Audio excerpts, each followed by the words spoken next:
Hello, my dear friends. Welcome back to Elena's Barre, Low Impact Full Body Workouts. We are doing today an analysis video on how to relationship. It was a show that we attended with Donovan and Devon Sharpe in November. And I was one of the people talking there. It was a pretty interesting show. So we are going to get into the video, and then my husband and myself are going to share some of the observations. But let's first welcome Emma here. How are you doing, dear? I'm really good, thank you. How are you?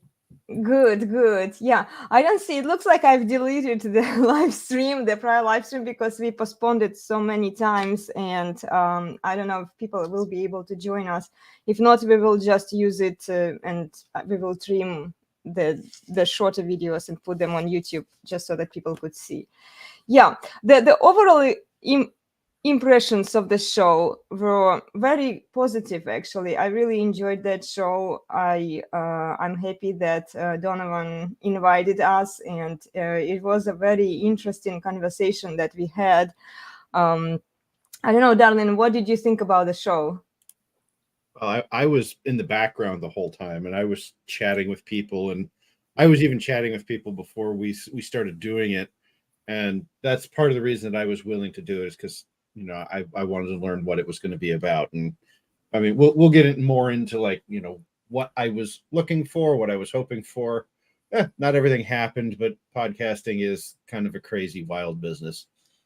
It is. You kind of have to go with the flow. So we hoped that we would dive in deeper into certain topics there, but I guess time was of the essence, and then we had to move on with the flow. And then the younger girl, she had a lot of good questions that a lot of women might have, and it's good that we spent some time answering to those questions, because I pretty much didn't have a lot of questions. You know, I was there just to answer some of the questions, and yeah, it was pretty interesting. So what I liked at the beginning, what Donovan did there, he outlaid the rules and the disclaimers at the beginning of the show, so that everybody was aware of what we were going to do. And here I'm going to share with you. Oops, it disappeared again. Hold on. Okay, so we're going to listen to this for a moment. And I highly suggest you guys go watch the full show, okay? Because this is not going to be it. Donovan Sharpe kindly allowed us to use this video for our analysis video. So I suggest that you go and watch the whole thing, okay? Very good. Okay, a couple of disclaimers here before we get started here. Number one, we are only discussing hetero relationships, okay? But I'm gay. That's a problem. The reason, no, we don't discuss same-sex relationships because it throws everything into sort of an influx, in that the dynamics they're just not the same. Heterosexual relationships are different from homosexual relationships. And so what I have found on these podcasts is that anytime we have a switch hitter on the podcast, they tend to use their homosexuality as a way to rebuttal these. So just to sum up, he explains why he doesn't want to discuss the gay relationships. And this girl, she seems to be one of those gays. And somebody pointed out prior in the conversations that, he knew what he was doing because he later Don Castled her. No, he didn't. And this is one of the reasons why he didn't know, because he's explaining all of the rules to everyone. He didn't know who would show up. Well, he obviously knew about me because we are kind of in the same community, but he didn't know about the other two girls, that they would show up, okay? So it wasn't planned. And you will see later as we move on with the show. So let me just scroll through it, because I don't want to spend too much time here. You didn't see what she just did? Yeah. Do it again. They're asking me to put the mic really close to me. A couple other things to go over here quickly. Yeah, you like deep throated. Yeah, you deep throated. Like, talented. let's have a good. Yeah, well, I've seen worse, or better. Guys, let's have a good faith discussion. Let's be honest with each other. Nobody's out to change anybody's minds. When it comes to these discussions, this is not a debate, it's a discussion. Because when we call it a debate, that means there's a winner and a loser, and then people tend to make arguments to win the argument. I don't want to be right, I want to get it right. So at the end of the day, guys, we're here to have a good, honest discussion about interpersonal, intersexual dynamics between heterosexual men and heterosexual women. Like I said, we're not out here to change each other's minds, but hey, I think a successful discussion leaves everyone with a little something to think about. Does that make sense? Can we all agree on that? Okay, very good. Things can get spirited. You know, hey, I'm good with people getting emotional as long as we don't attack each other. Ad hominem attacks. Well, your boobs are too big, or I don't like your hair, or I don't like your makeup, or whatever. Let's stay away from that kind of stuff. Let's stay away from that kind of stuff. Okay. So he outlaid the rules, right? It's pretty clear what we are expected to do. It's going to be a good conversation and discussion without personal attacks. And let's just scroll through. So they were giving us these interesting skits. I don't know, Emma, did you have a chance to watch the whole video? I did watch the whole video. And I found it really good. My only thing was those little skits that they did. You could barely hear them. Yeah. Oh, okay. I was having to turn my TV up like really loud, and I could still only just hear it. So throughout the whole process, there was a bunch of technical difficulties going on in the background. We fixed a lot of them as we went. So when we say podcasting is a fast-paced business, they're always changing what microphone is plugged in, for the layout of the show, right? Yeah. And we had all 5 microphones plugged in, and then they didn't have the computer plugged in right because that had all been moved around. And because I saw that Elena, and I can't remember what her name is, you had to share a microphone, didn't you, for a while? Towards the end, yeah. So like the audio gets progressively better as we go on through that was us trying to frantically behind the scenes figure out what was going on and fix it. And hey, look, we did, to the best we could. So, it was live. People had flown in. The Sharpes don't live in Las Vegas either, right? So everyone was flying in and out, and you have this small window to get it right, and there's no redos or anything like that. So apologies for the technical difficulties. We did the best we could. Everything else was, and I could just about hear those little skits, and I got the gist of them though. Okay, Emma, you are disappearing. Am I? A little bit. In what way? I can still see me. It's just cutting you out. Oh, I don't know then. Oh, okay, now it seems fine. I'm sorry. Oh, you're fine. Yeah, when I was rewatching the whole show, I rewatched it a couple of times just to make notes, and I could barely hear the skits, but because I was there and I could hear them well, I remember them, So those skits were really funny. And if you follow Donovan Sharpe, he actually posts a few skits a couple of times a week on his YouTube channel and also on his Instagram. So I suggest you guys follow him and comment on his skits. They're really funny. Because they show the situation first and then the breakdown of what is going on, and the elaboration in the end. And this is kind of what they did. So they did show us a bunch of little skits, then we talked about them for some time, and then he had some other questions to us. So the point was that people got really mad when he Don Custled one of the girls from the show, and they said, oh, he was so mean and so ruthless, he should have kept her just to have a conversation with her. But we've watched that girl before we even started the show for a few minutes, because we arrived there like 20 minutes beforehand and we were waiting on everybody else to show up. And this girl was disrespectful to everyone at the beginning. She was quite So, combative, wasn't she? And she was disrespectful as well. yeah. So she, despite the fact that she seemed to be like nice and outgoing, she laughed and she smiled, she hugged everyone. I didn't know her. I usually am not comfortable when people let me give you a hug here. Like I don't know you. I don't know what box you're carrying. I don't want you to touch me. If I haven't built the rapport with you, I felt very uncomfortable when she did it. So, but I kind of went with it because it wasn't worth it to fight with her at the beginning of the show. So, yeah, but she seemed to be like this open-minded and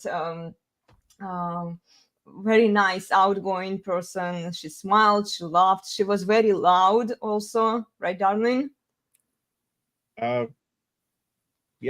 Well, so there are like if you really want to understand what happened, you have to understand what they were trying to go for, right? What they were trying for was, okay, so Devon is Donovan's now wife, and they were trying to go, like they wanted an array of opinions, and so they set it up so that like Devon, she did all the actual acting in the skits, right? Like she doesn't disagree with anything in there, obviously, right? Yeah. And that triggers enough people, but it was kind of like, well, but we can't just have it be the world against Devon, right? Where she has to defend herself on everything. So the producer guy, he was like, oh, well, he asked us, do you guys want to come hang out and Elena can be kind of like a second voice for the pro feminine role sort of, and then and then he found the Shay girl. That was her first time ever doing a podcast. She's brand new to this. She did really well. She did really well. She had a relatively moderate opinion that I think a lot of people could connect with, right? And then he kind of wanted to show the more extreme end of this sort of thing, and that was what the Lana girl was supposed to be. But like, I've met plenty of women like that. They're either going to follow the rules or they're not. And my opinion, he was very clear about the rules up front. He even warned her, didn't he, as well? Multiple times. And I think that this particular podcast is not intended to be something like a Fresh and Fit, or an Access Vegas, where, they're just bringing women on to have a conversation about intersexual dynamics, right? And, somebody gets out of pocket and they have to Hulk smash them, okay? This is a more of an instructional video, right? And so I think there was maybe not a misunderstanding, but I think maybe Donovan felt like he had to be a little more proactive about trying to, maintain civility of what he was doing, because he was looking for something a little more collegiate, so I don't fault the anybody there for what they did. The producer was trying to build a panel that could speak to a spectrum of people, right? And I thought he did a great job doing that. And Donovan, he was there, he's trying to produce a video about, okay, it's literally how to relationship, and he means pretty much exactly that. And fun fact, personality wise, Donovan Sharpe is not really that different off camera. He is a big energy, go. He's actually a pretty just kind of down to earth dude who, if you met him on the street, you'd be like, hey, that's a dude, So yeah, but it was, I think that and Lana was warned multiple times. She was told before she ever got on stream what it was going to be, what the expectations were. She was told again once we did get on stream, and you could make an argument that Donovan maybe pulled the trigger too fast. Like, even I could have said, okay, well, maybe he could have handled it this way, or been a little less. Ultimately, though, it's podcasting. It's his podcast. It's his platform. He sets the rules, right? She didn't seem very open to other people's opinions. It's okay in this world to disagree. I mean, I don't always agree with Elena's opinions and things, but I don't shoot you down for it. Or I'm grown up enough to accept that other people. I mean, you don't always agree with me either. It's but it's but we're mature enough to say, okay, you're allowed your opinion. It's we don't. And you might even enough. learn something by listening to other people's opinions. Yeah. Well, I just don't think we teach enough of that today. And you end up with people like this who think that they can just come in, say their thing, and kind of run over other people. And if you watch, Elena gets more talkative after she leaves. Yeah. And strong personalities do that. And I think that's another part of the reason that Donovan did what he did, is that he saw, because Devon, okay, she's kind of quiet on camera. Yeah, she was pretty quiet off camera too. Like, these people they're not hiding their personalities. They're not different people off camera. And I think Devon might have even been a little concerned that this one girl was just going to basically take over the stream and not let the other girls get their words in. She was interrupting. Like, even if you listen and go back to the show, I don't really want to do it now, but she was interrupting everyone. Like, you couldn't even say, even Devon, like she said, she couldn't even finish her sentence, and then Lana was offloading whatever she was thinking, and then Shay, like, everybody was so uncomfortable around her. And it even started before the live stream, because she was just there, and this is her personality, and everyone is there to watch her. And we were like, I'll just be quiet, I guess. These were my thoughts, because I don't want to fight her. It's useless. It's pointless. She's not going to change her mind. The only way to win her, it almost felt like you would have to escalate yourself to her levels, so that you would have to scream back at her. As a woman, I didn't want to do it. Yeah. And I'm glad that Donovan took the lead and he did it, because at first I was concerned, because when the guys told me that, it was actually Devon who was running the show, and she did talk a lot afterwards. I was wondering, well, what if we'll have some provocative girl out there who won't shut up, and how will we deal with this situation? Because, like, will they even kick you out, or what was going to happen? Because if it was my show, I would just do the same thing, basically, that Donovan did. I think he was right to chuck her out, and she was massively disrespecting him, even after he clearly stated the rules. And he wanted a debate, no, he wanted a discussion, not a debate. And and she still carried on. So to be, that would be like me coming on and going off at you. Something is really going on with connection, Emma. You are cutting out. Sorry. Oh dear. It's probably the pond. It's probably the I'm a long way away. My signal's had to, Yeah. But it'd be like me coming on and laying into you, wouldn't it? And not listening, being prepared to listen to you, or absolutely, you should chuck me off then. Yeah, it's this accountability that women today don't have. They think that no matter what they do, they will be accepted and loved for who they are. And it's just very disrespectful. And it's very disrespectful towards other women as well. So it's not just like, oh, like sisterhood, women pro women, and let's go together. No, she didn't allow Devon to talk. She interrupted Shay multiple times. I didn't even bother because I didn't want to be cut out. Well, it's not even about, other women. This is my view, is that this is not even something that is about women. This is just about general, we don't teach basic manners anymore.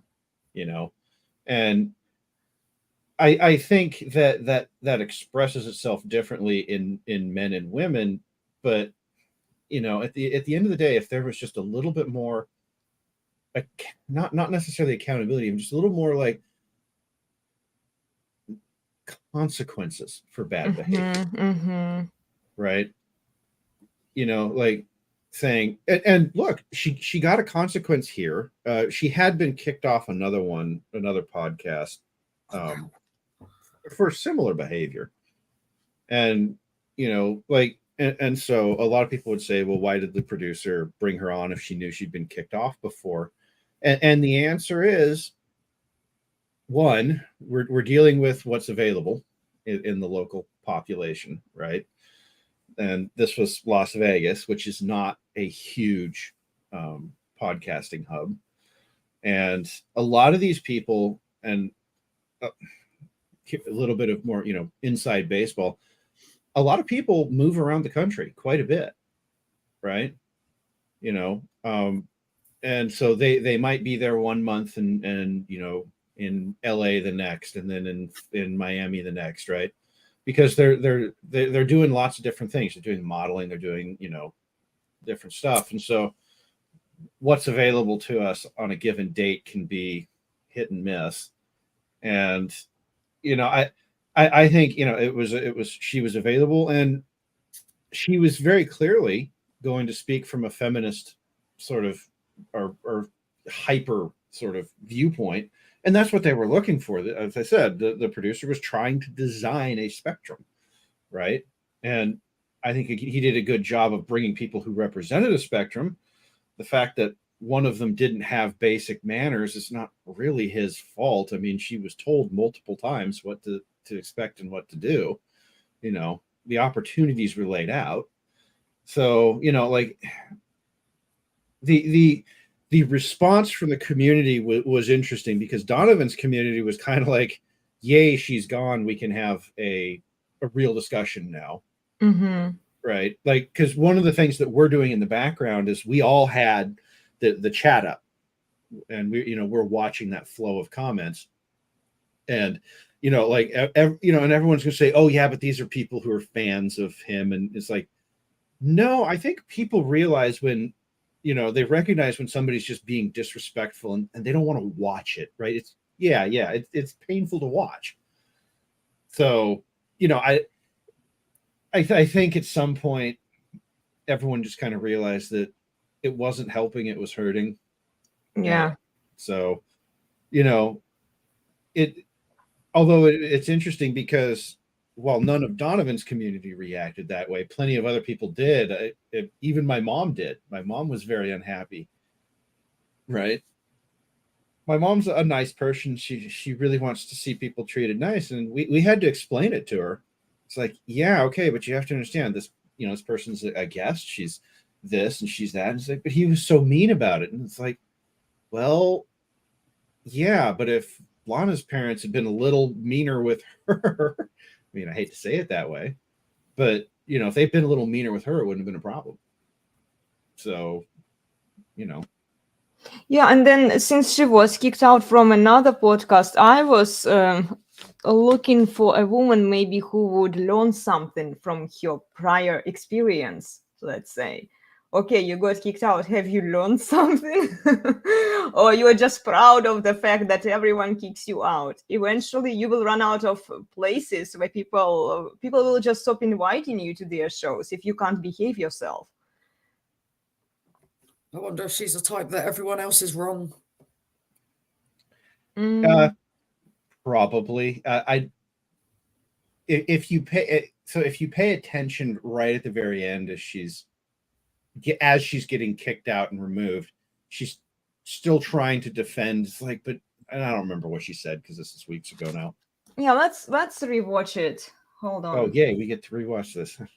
No, I mean, like, we'll just get to that point. I'll try to scroll through. I don't know, like, precise. Hold on. Here, I think after the first skit. So we are talking about here social media. Okay, let me just. It's a start. A start? What else do I have to do? You don't have to do anything, but I will say this. I don't commit to women who go to bars. I don't commit to women who go to clubs. I don't commit to women who travel by themselves. I don't commit to women who go to girls' nights out. And I do not commit to women on social media. Social media, Like, yeah. no social media at all? I didn't start. So you're saying I can't do any of this stuff? You're a grown woman. You can do whatever it is you want to do. So if I reactivate my Instagram, what happens? That means you've dumped me. How am I dumping you? It's my IG. Yes, you did. And in doing so, you engage in the actions of women I do not commit to. Ergo, you dumped me. This sounds like an ultimatum. Not at all. This is a choice. You can either choose to engage in behaviors of women I don't commit to, or you can be in a relationship with me, but never both. Are we done? Okay, and that's the end. What are your initial thoughts on that video? It just seemed like two different perspectives. Like a man that didn't want to be with a girl because she had an Instagram. I mean, I was kind of lost, to be honest. Well, I didn't. It was a So, video. hold on. It's to me, it just seemed like, okay, I don't want to be with you because I don't like the way you're handling Instagram. And then she was saying, oh, well, why not? Right? It just seemed like two people with different perspectives. Yeah, more or less. Before I committed to her, I let her know I don't commit to women who are on Instagram. Mm-hmm. So when we were in the courting process, I just told her straight up, the choice was hers. She could either be with me or she could be on Instagram, but she couldn't do both. She made her choice. And she chose you over Instagram. She chose me over Instagram. Why did you choose me over Instagram? Okay, here Dev explains why she chose him over Instagram. I just want to scroll through, and I have to be careful here so that I don't miss what Lana is saying, because I think it's like 12 minutes or something like that. okay. Yeah, I think she did. Because she cut out, she interrupted Dave, and then she What started. value does Instagram have? A You know what I lot. mean? I actually think that I mean, you really It gonna depends value on your Instagram. career. Well, but hold on. Let her Instagram finish. Can have a lot of benefits too. See how she cuts in and interrupts what Shay was saying here. She didn't let Shay finish her sentence. Well, we'll go to you Well, next, Lana. Go. I mean, not for most people. I mean, Instagram is valuable to a small percentage of people. Most Okay. people are on there, and it actually has no value to their life. So if you're gonna choose a relationship over Instagram, I don't think that's a bad thing at all.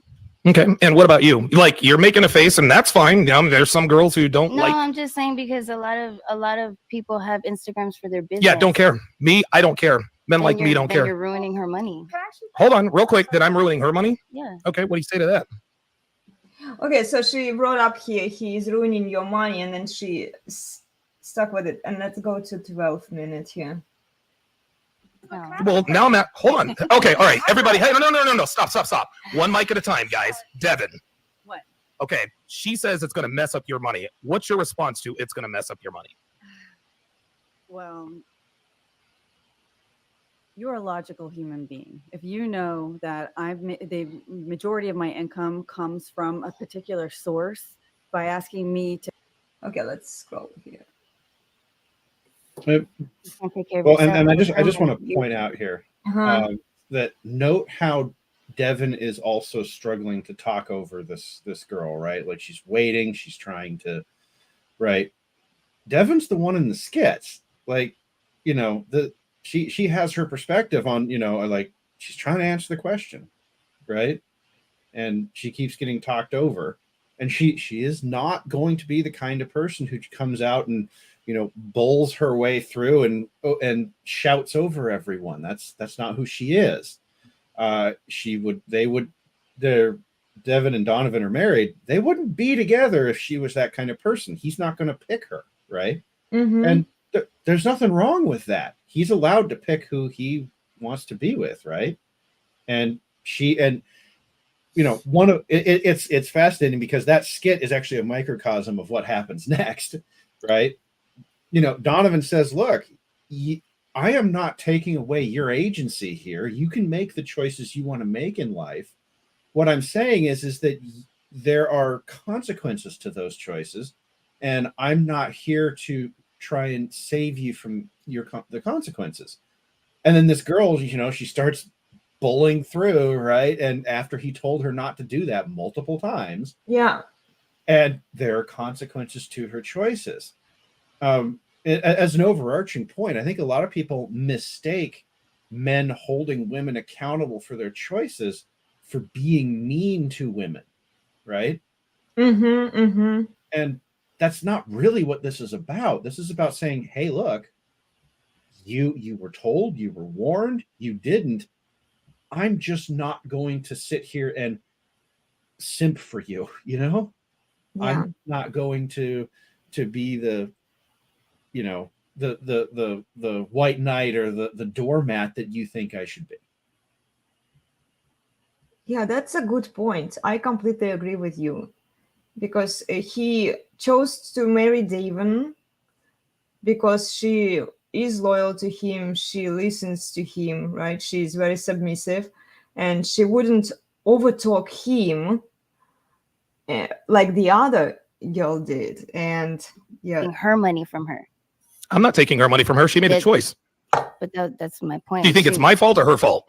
I didn't say it was anyone's fault. I'm saying you're taking her money from her by requesting that. I think in this situation, he's volunteering to replace that income. So is it taking money? Is it taking my future away from me? I didn't say that. Not really. Hold on. Taking her money away. Every time we try to pigeonhole you on something. can Hold on. You're Hold on. money. I need you to not talk over me. Describe taking her money. If you think this is a joke, you can leave now. Okay. so see, and he tells her directly, I need you to not overtalk me. And she just laughs at it, like mockingly laughs at it. It felt so like really weird, you know, like sitting there watching this. Yeah, I completely understand why he kicked you out from the podcast. Like, let's not cut across each other. I asked you a question. Describe taking your money. You said he's taking your money. You took her money. What do you mean by that? Oh, I can speak. Oh, all right. You're out of here. You're out of Yeah.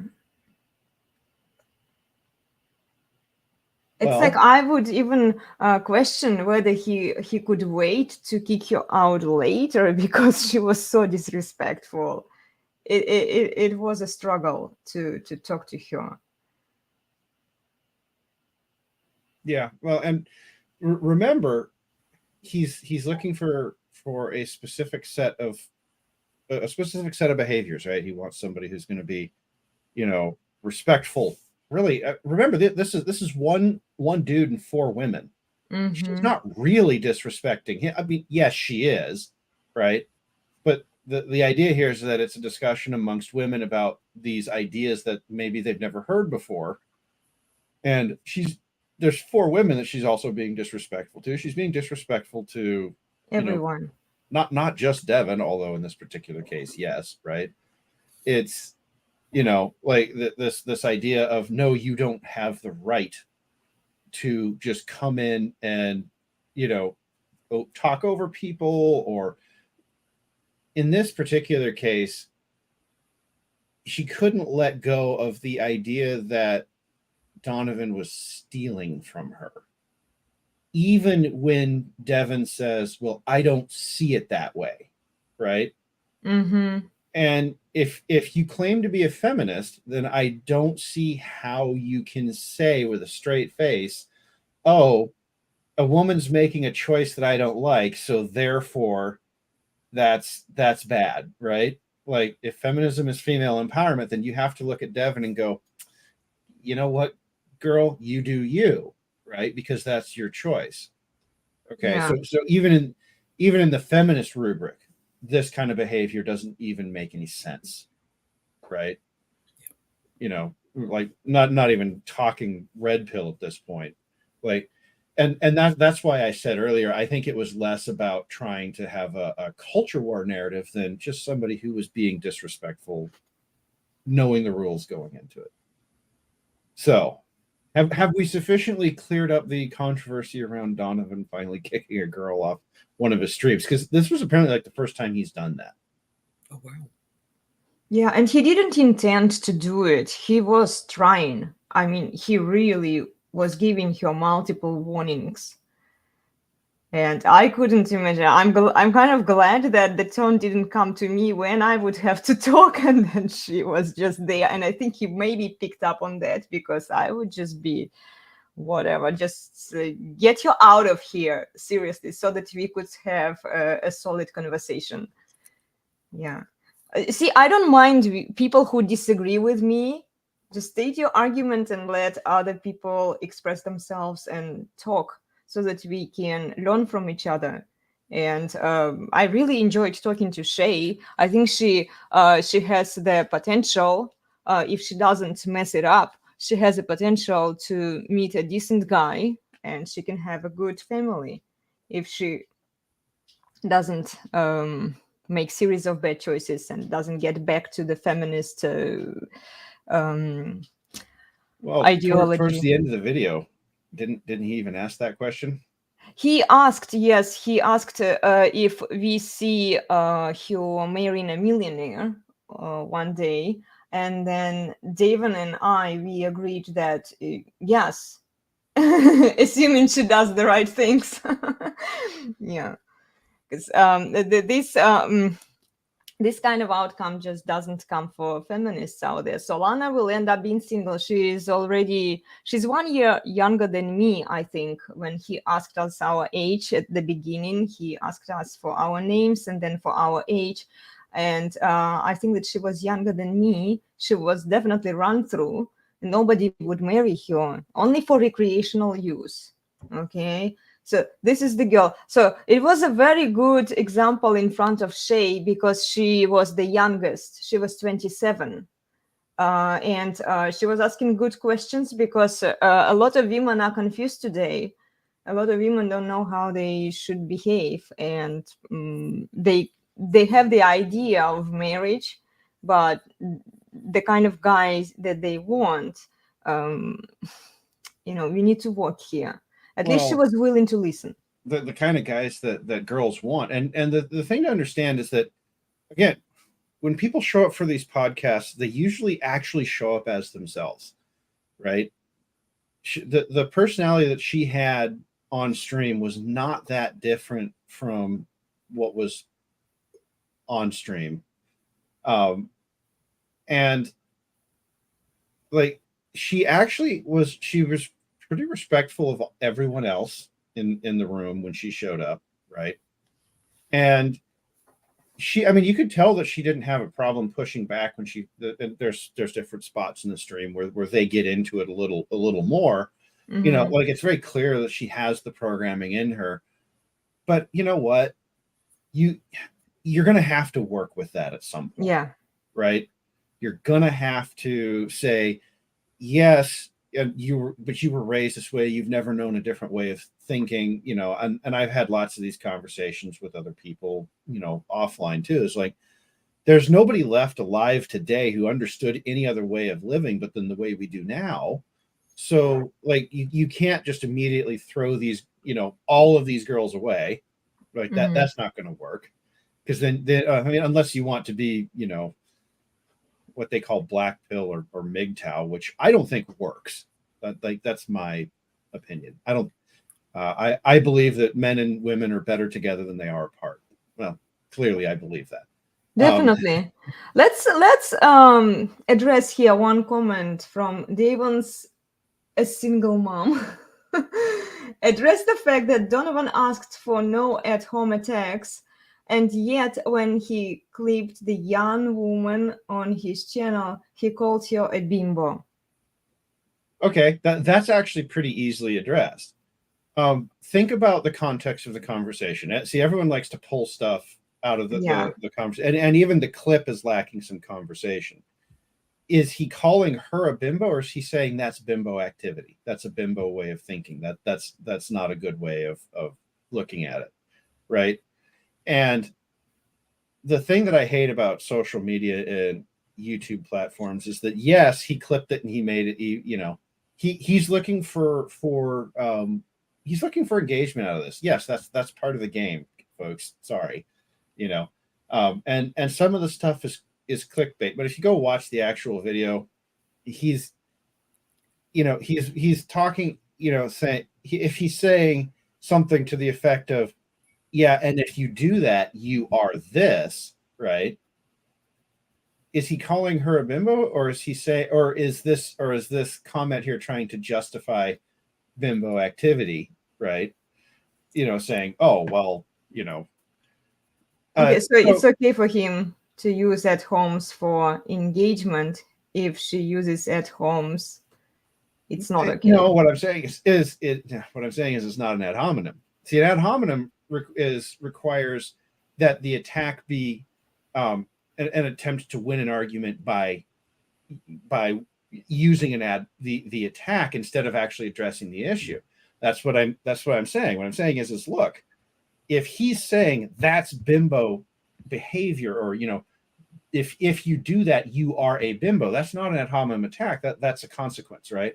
Mm-hmm. And I have dated women in my past who I would call them. I don't use bimbo, I use whore, but that just could be a regional difference, right? That their behavior is whore behavior, right? And it's like, okay, I might go date them for fun, but I'm never going to commit to them, right? I'm no different. Is me calling that person a whore for how they behave an ad hominem attack? No, it's not. It's an observation of their behavior, right? And so, I vaguely remember I did not review this video before we went live because, I was behind the scenes, so I didn't actually get to hear the specific thing, but that he said. But I do remember vaguely, and he was talking about. I think it was after the third get. He was because the skit, excuse me, the skit with the drive-throughs got a lot of a lot of questions, right? And that's some pretty, the drive-throughs describing whore behavior, right?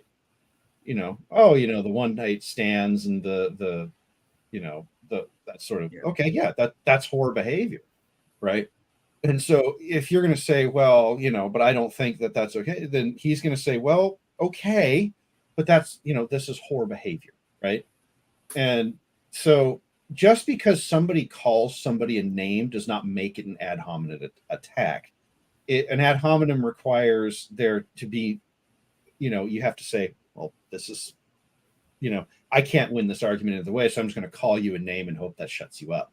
That is not what he was doing there. Yeah, it's not it's a personal attack versus the behavior that you do. And a lot of women, especially, I think it's actually convenient for women to refer it to at-home attack at the moment they feel like they're being attacked, or they're being not even attacked, they're being challenged. Their behavior is being challenged, and they immediately become these victims of the situation when it suits them.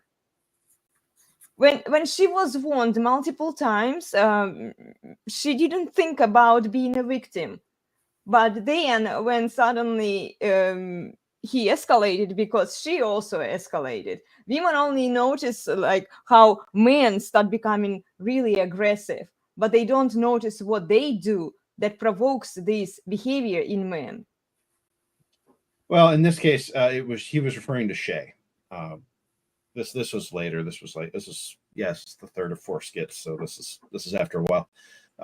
But it's like, and the part of the problem is that we have different definitions of whore these days. Or bimbo or whatever, right? And sometimes bimbo is just a descriptive term. Hey, you're like if I called you an airhead, right? Like is that an ad hominem, or is that just me going, you're being a little bit, just dense, obtuse, not everything's personal, guys. Yeah. Unfortunately, Well, and and this is why I'm saying that women want it to be personal, because then they can appeal to victimhood, and then they can say that, oh, but you called me names, and how dare you for calling out my bad behavior, basically. yeah, I mean, one of the problems of all of this is that people don't like people have that they come in with their preconceived notions of how things should be, and they don't want to actually have a conversation. And so, okay, yes, Donovan clipped a chunk of the video in such a way that's going to get engagement. That doesn't make it what he did in ad hom, right? It doesn't, because it wasn't what he was doing. Yeah, we can argue about the clipping. If you know anything about how he runs his podcast, just understand that he doesn't do the editing. Okay, that ain't him. Okay, he does some of it, like he does some directional stuff and whatnot, but he's not actually doing the clipping. I don't know who was doing the clipping for this particular one, but it's not always him. People, this is another mistake I think people make when it comes to podcasts and whatnot, is assuming that they are sort of like the person on screen is responsible for everything. Mm-hmm. Yeah, that's rarely how this goes. Who's a big podcaster? I'm trying to think of a big name that has nothing to do with any of this. Okay. Like, everyone knows that somebody like Mr. Beast has a huge production team behind him, and they kind of like, okay, yeah. But even smaller productions like who's a good name that I can say without getting in trouble, because everything on YouTube is political now. Goodness, it doesn't matter. Well, right, but it's like, people think that Donovan picked this clip. Well, maybe he did, but you don't know that, because there could be an editor somewhere behind him going, hey, this sounded great, Well, and it gives more reaction. It spikes in order to get the algorithm. This is what people are looking for, because they are so used to fresh and feed format shows. And maybe this is something that the algorithm is supporting. So, get to the point, guys. If you want to understand the full picture, this is why I don't like clips. I don't like shorts. When people are just streaming and putting them out there, they are out of context. Because, yes, it's good for reactions from people, but it doesn't give you the full picture. You still need to go and watch the whole thing to understand what was actually happening there. You can't just trust on the 8-minute clip that a person put there for you. It's just an invitation for you to go learn more and watch the full episode, watch the full live stream. It's not even that long. It's only 2 hours, 30 minutes, and you can break it apart. You don't have to watch it right away.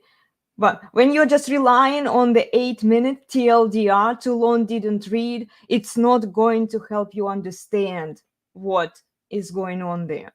You will draw to these hasty generalizations, to these conclusions that, okay, if your attention span is so limited, go do it, but you're not helping yourself. Well, and I think it's understand what YouTube is. I think sometimes people take some stuff way too personally. Like, I actually know what the bimbo comments referring to. It's how the video was titled when it was posted. Everyone wants to assume that he titled it, he posted it. Very likely it was done by somebody else, right? Just when it comes to these sort of productions, look, I'll say this. Sometimes I tell Elena, don't say this, don't say that, don't, or call it this, call it that, right? You guys don't know that I'm in the background telling her to say this or don't say that, right? All you see is the finished product, right? Now, what Elena does is, most of the time I'm not involved, and most of the time, she's just out there speaking her mind. But, sometimes later I go back and I watch her stuff later and I go, okay, yeah, you've got to take that, down, or, in the future, say it differently, right? Yeah. But the assumption that I would tell people to make is that of any podcast that has any viewers, assume that there's somebody in the background who isn't that person on camera making those decisions, right? Because no person can hold the entire universe of potential outcomes and problems and things you say that might trigger some reaction, right? So you need somebody watching you, right? So it's like people want to assume that because something happened, that it must be that person's, the on-screen personality's choice. Devon, or Donovan, he might not have even known that was called. He's not going to take it down, but because he does call, it's not the first woman he would have called a bimbo, but it's like, again, we get so caught up in, oh no, he besmirched Milady's honor. Well, maybe he did, maybe he didn't. You don't know that. And more to the point, yes, Shay is not the worst example, but again, and it's not my place to put any of this out there, but there's some behind the scenes conversation that happens beforehand. And when we converse with people behind the scenes, like Donovan showed up like 15 or 20 minutes before we were supposed to start. They flew in there was a red eye, so they got there that morning. So this is a very tightly scheduled thing. He wasn't there for very long, and he had a little bit of opportunity to connect with all the people involved beforehand. He asked a few questions, and we knew what all those people were in a general sense very early on. And you might see some stuff leak out on screen sometimes from these conversations. It's like, remember, there's more to life than when the camera turns on and when the camera turns off, right? Yes, Shay has the opportunity to correct her life and do that, but she is still a product of her generation, right? Mm-hmm. And she still has those behaviors installed. Yeah. So, just bear in mind that there's way more that's going on here than simply what's on video. And she's 27. She's getting close to the point where it's a tricky age for her. She's not 20, so she doesn't have a lot of time left for her to work in her favor. This is why I say what I say to her, that if you take the right steps, sure, you have some time left. And I had some time with her before we started the live stream, because she was one of the first who arrived. And so were we, and we had a little conversation with her, and she was wondering what it's going to be about. And I kind of told her that, look, we are going to talk about relationships. And then I asked her, how old is she? And she told me, oh, I'm 27. And then I don't know what happened, but she looked at me and she was like, what, am I in trouble or what? And I told her, well, you still have a little bit of time left to sort it out. We didn't even dive into the deep conversation. So I don't know, maybe I kind of built the report with her because she was on time and we had a small chance to talk to each other before the live stream.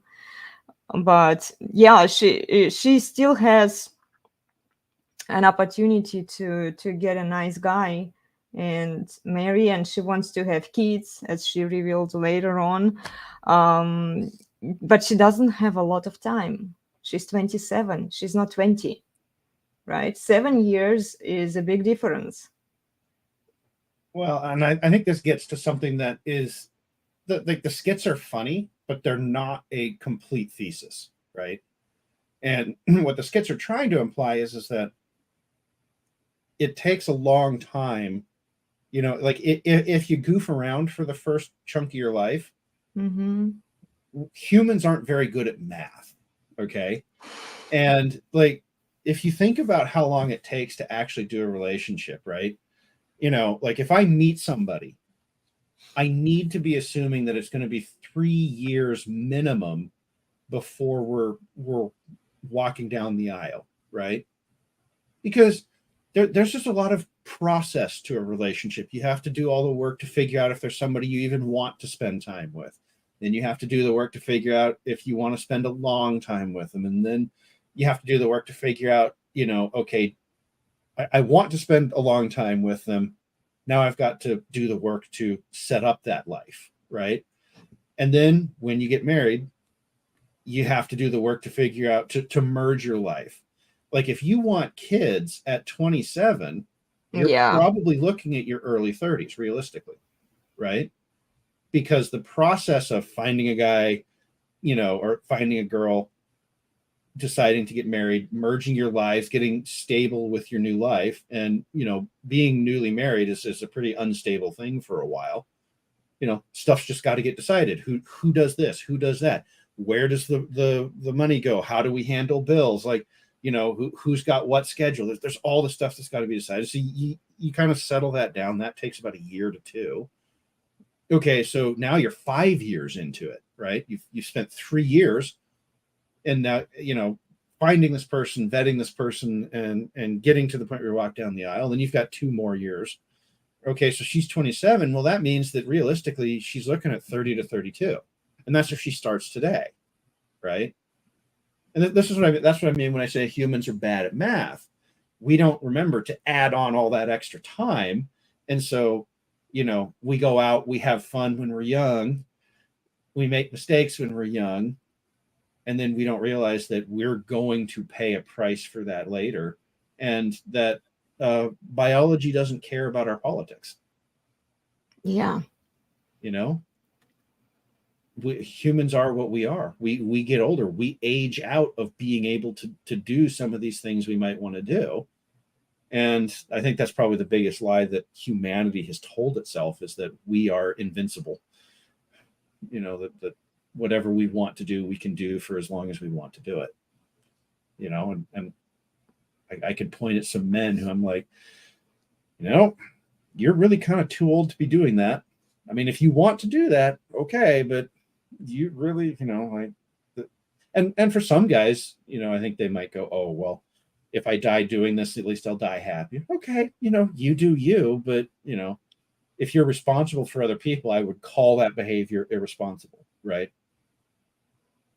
So, Well, see, the problem with feminists, they are so focused on themselves. So the only person that they should take responsibility is themselves, right? Because they clearly don't care about kids. They don't care about their family members. They just do what feels right for them at the moment. I don't know that it's don't care. I think they've been told that you should always put yourself first, right? Yeah. And that's how we see kids getting used as accessories on Instagram. So those posts, frankly, kind of piss me off. Your kids are not accessories to chase, likes on Instagram.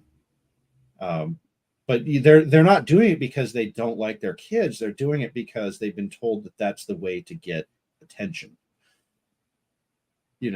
Like I know plenty of moms who post their kids on Instagram. They love their kids to death. They treat them well. It's just the kid becomes a tool. And yeah, I don't know. I think we're going to see a huge backlash against social media in general over this. But when these kids grow up and realize what was done to them, and I'm so here for that, because these kids had no choice, right? Yeah. When you're 6 months old, you don't know what this, tiny black block mom's pointing at you is and does, right? You don't understand the future implications of that, So that's my it's view. like I would call it not. I mean, yeah, they they care, they still feed them, right? They take them for walks, they take them to school, but it's not that kind of care when they are trying to be like protective of their children. You know, why do you need to expose your kids on social media? How is you exposing a kid on social media helping a kid? This is the question. Okay, if you really care about the child, you should be concerned about what kind of benefits he or she gets from you doing a certain thing with him. If it doesn't benefit a child, maybe you shouldn't do it. Because what we see right now, like these mommies, they put their children on social media, they get attention through their kids. Some kids, they get to 1 million followers or even more, but their whole life is exposed publicly. And there are so many pedophiles out there, there are so many abnormal people who will watch this child. And then, like, there is no security, no protection for the kid. And you are not even trying to like protect the child for as long as you can from this kind of exposure. You are only thinking about yourself at this point. So it's a question of whether a mom cares for the child or not. It's not the same as like feeding the child and doing the bare minimum that is required of you as a parent. Oh, and then what? You offload the kid on public school so that you have more time to do your social media stuff and have a flexible job? Like, how much do you actually care for your kids? I find it really sad that like kids are just growing up having these, the phones shoved in their faces, and I see people on Instagram that I know, but I've never met their children. I feel like I know their children, where they've put so much up of them. It's not right, is it? I mean, it's as well as the dangers and to exposure to people you really don't want to see your children.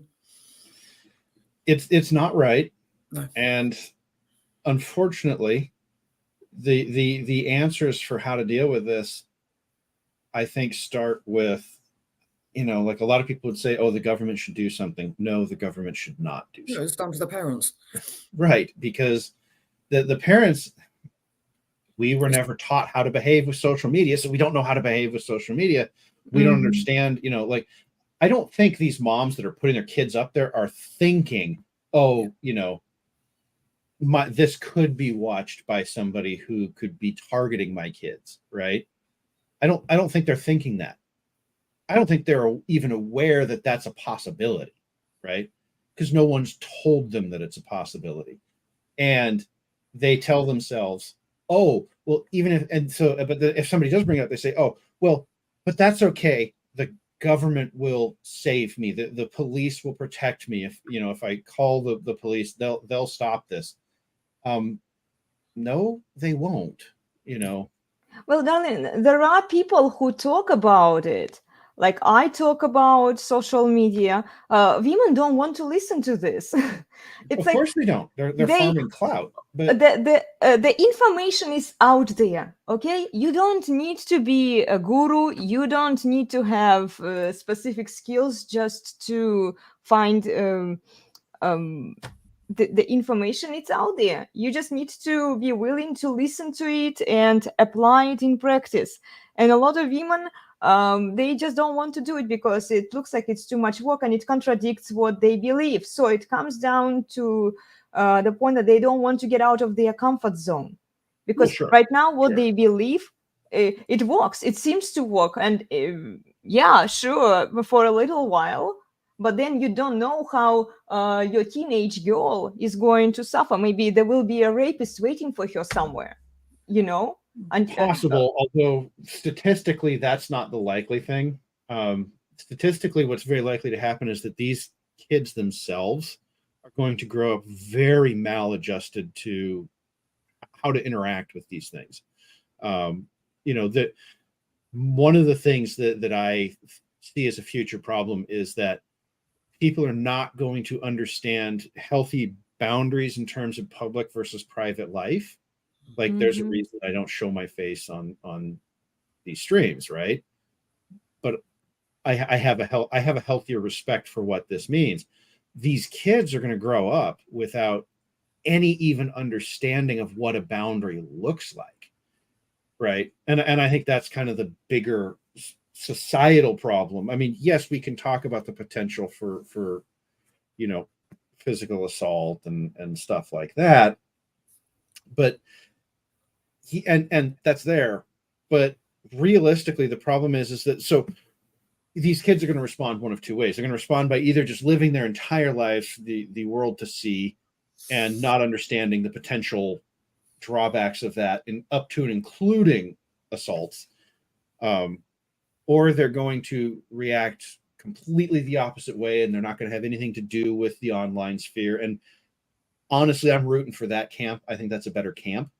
But you're not going to see a whole lot of moderation in how these people handle it. It's going to be an extreme one way or the other. And we're moving towards a society of extremes. And that's not good for, you know, anybody who wants to sit in the middle and try and come up with a consensus way of doing things, right? You know, you can't build a consensus out of extreme anything. And when we're people are responding to everything with extreme, you know, just binary black and white, yes, no. You know, it's like if I say, like, I have a feeling that I could say two things in two sentences, one of which Emma would completely agree with, and one of which she would be horrified by, right? I'm not going to, right? Oh, okay. Well, I was curious now too, Darren. Can you give us an example? Well, you know, so like, well, no, I was actually just trying to make an example of extremes. I did not have anything in my mind when I said it, right? You know, it was just to try and to point out that if the reason that this is a problem is it makes you exploitable, right? Because if I can come up with the one thing that you're going to agree with and the one thing that you're going to, you know, disagree with, I can, in the same conversation, get you to love me and hate me. And what that means is you now can't decide if you want to vote for me or if you want to vote against me. Right? Yep. So, and you've started to see politicians doing this. You've started to see content creators do this. And you say, well, what do content creators have to do with voting? Oh, you vote. You know, with content creation, you vote. Do you watch that person on stream or not? Do you comment or not? Do you like or not? Right? And so this again, you know, like you can end up in extremes because people don't know how to do boundaries anymore. They don't know how to sit down and analyze. Oh, well, you know, I like what this person's saying. I don't like what they're saying over here, but I, you know, like I'll have to take that sort of medium ground, right? And we, you know, we all hate the milquetoast fence sitter these days, but unfortunately, there is a little bit of but that's where actual work gets done, and which gets into a whole nother problem of, you know, people have dragged everything to extremes that, you know, even a logical consensus can't be agreed on because we're too busy fighting these sorts of fights about, oh, well, you know, like I personally believe that your kids should not be on stream. Like that's, and, you know, and you can say, oh, well, that's an extreme position. Here's how I would consent. What? They can't consent. Well, yes, they can't consent, but even more basic than that. Okay. As a argument, I want to go back to say, okay, so how did people ever get along before social media? Right? We spoke to each other. It wasn't right. Right. You know, and so we didn't have everything blasted out for the whole world to see. it was a conversation amongst a small number of people. And you could have, a disagreement and the whole world wouldn't see it, right?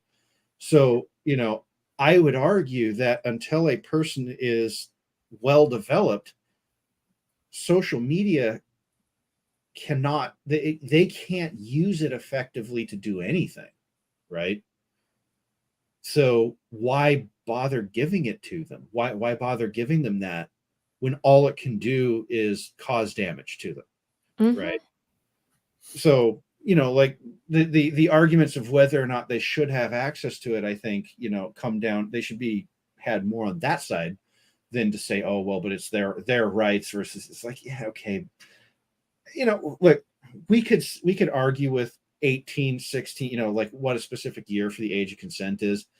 Like the science, the neurobiology says that, 25 years old is when most people are actually done and fully developed, right? Okay, so do we make that the age? Like, I don't want to get into that argument, but there is an age there. If you understand that there are consequences to choices, and you've experienced consequences of your choices, and if you're old enough to put that together, I think, whatever that age is for that person, but you're talking late teens at the earliest, somewhere in there. So, I mean, 18 works. It's a common number, I guess, because we need that. But, I'm enough of an individualist that I want to actually look at the individual person.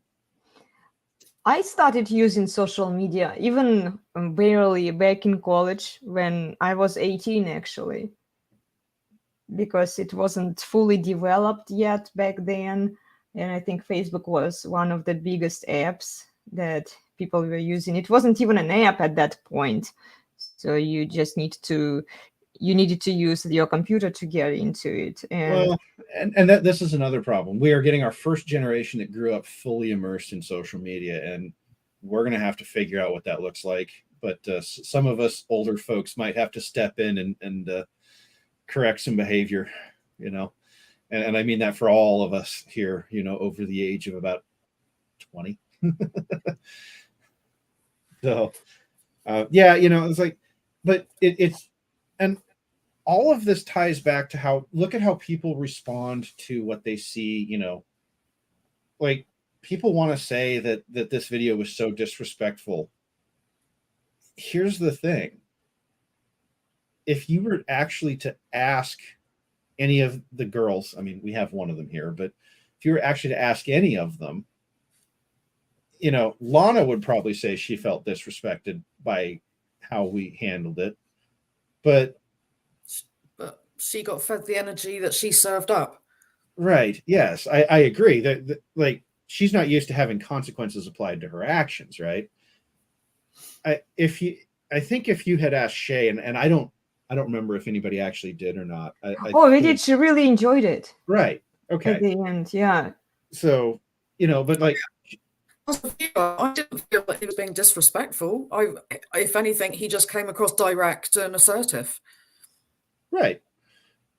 Now, we could have a whole conversation about how the society has lost track of, somebody, male or female, just kind of going, nope, this is what we're doing. You're not complying. Goodbye. Right. Yeah. Like we don't even have to get into the whole male versus female thing on this one. It's just, we have gotten so far away from the concept of teaching consequences, I think, that we end up in situations like this. Yeah. Where if you asked a Generation X, Generation Z, what they thought of it, then they probably would think he was being disrespectful. But then, yeah, it's a generational thing, and we were brought up differently, with different values. Yes, and it's going to be fascinating to see how Gen Z deals with this stuff. Yeah, because they can't seem to deal with life, really, can they? Sorry, I shouldn't say things like that, but. Well, there are interesting things afoot. I was watching a video last night about this new concept called soft girl era. It's a very soft girl era. Yeah, it's all about Gen Z actually trying to it's Gen Z girls trying to get back into their femininity, and it was they understand that something's broken, and they're sort of casting about looking for stuff. And I'm not saying that these people would ever agree with what Donovan did, right? But I think it speaks to how sort of divorced from the way things have always really been, handled. Actions have consequences, so, but it's like a lot of people want to make what he did into some big thing, and it's really not. It's just the natural consequences of behavior that you were specifically asked not to do, 15 minutes ago, right? So, like my shtick this week is, can we please bring back the acceptability of consequences, right? Where people just kind of shrug their shoulders and go, yeah, that sucked, and that's it. Yeah, but it sucked, but you made a choice. But yeah, like Shay, she was, I don't think she felt disrespected or anything like that. I wasn't paying too much attention, particularly during the first 30 minutes, because we were all trying to figure out the audio issues, right? So, but even just watching afterwards, talking with Elena offline afterwards, because we always review this kind of stuff together, right? Like, I didn't think that that it would be the girl getting kicked off that got the big response. I thought it would be the skits, and because some of the things in those skits are pretty good. Well, I mean, you think they're good, but a lot of the social word would be divisive or sort of mean, right? Well, and see, this is coming back to this victimhood that people, when a man just sets his boundaries and he states the terms for the show, right, that everybody should respect and comply with, and then when somebody doesn't, and he reasserts these terms and he executes, what needs to be done so that everybody follows the rules, and then people default to, oh, how mean and how dear he is. So men are not allowed to execute their authority today. It's not okay for them to behave in a masculine way. You see, if she was on a female show, let's say, and a woman did the same thing as Donovan did, then how would you react? How would you respond? Would you still call a woman mean and nasty for kicking out another woman who was very disrespectful to everybody? I wouldn't, but I take the view it's their podcast. They can behave how they want. Meaning they can kick people out, if they're being disrespected. Sure. So I wouldn't, if it was a woman that was kicking another woman out for Lana's behavior, say, no, I wouldn't think they're being disrespectful. Lana wouldn't last with me very long either. just saying, guys. If you think that Donovan was like, this mean guy, no, come here. I'll do the same thing to you. No, seriously, if you're that disrespectful, and it doesn't even matter. So when we look at the things objectively, like without gender involved, right? She, let's analyze her behavior, how she behaved. She would be kicked out by a woman also if a woman was presiding and running the show. She wouldn't last with a woman either. Not all women. There are some women who would just keep on going and try and convince her to behave, right? Well, I mean, in my case, if she came to my show, I would kick you out too. Maybe even sooner than Donovan did, You girl, I don't want to bother with you. Why would I? I'm okay to help girls like Shay who want to learn, who want to understand. They realize that something is up, something is going wrong, not the way that they were promised, right? And Shay gets into some weird guys later in the stream who like to stick the fingers into butts and stuff. And like there is a lot of crazy going on right now, and she slowly becomes aware of this. So I would much rather work with these girls who are willing to listen and to realize that, okay, maybe I'm doing something wrong, instead of immediately blaming it on the opposite sex. Well, and you know, sometimes I want to look at the guys and go, oh, guys, no, this not okay either, right? Yeah. Like the some of the stuff that she talked about, the behavior of guys, like I can that's some of the stuff she talked about. I go, no, guys, no, don't do that. But I think in her case, one of the things that has that I've seen happen with the Gen Z particularly is that sort of like the things that the older generations take very seriously, the younger generations have kind of turned those things into entertainment. Okay. And so when when Shay comes on, she starts talking the serious talking points of the elders, but she doesn't know how to defend them, like very well, like because for her they've been almost turned into like a form of entertainment, right? And so when she gets up there and somebody like Donovan actually has an answer, one of the things that you'll see them try to do is they'll say, oh, well, but guys behave this way, right? It's an attempt to say, but guys aren't perfect either. Like, yeah, we know guys aren't perfect either, but the idea here is that of this particular podcast was that, look, that the way that we behave in relationships, and I think that people don't realize that Donovan was talking to men here too, right? We get so caught up in the behavior of the women, right?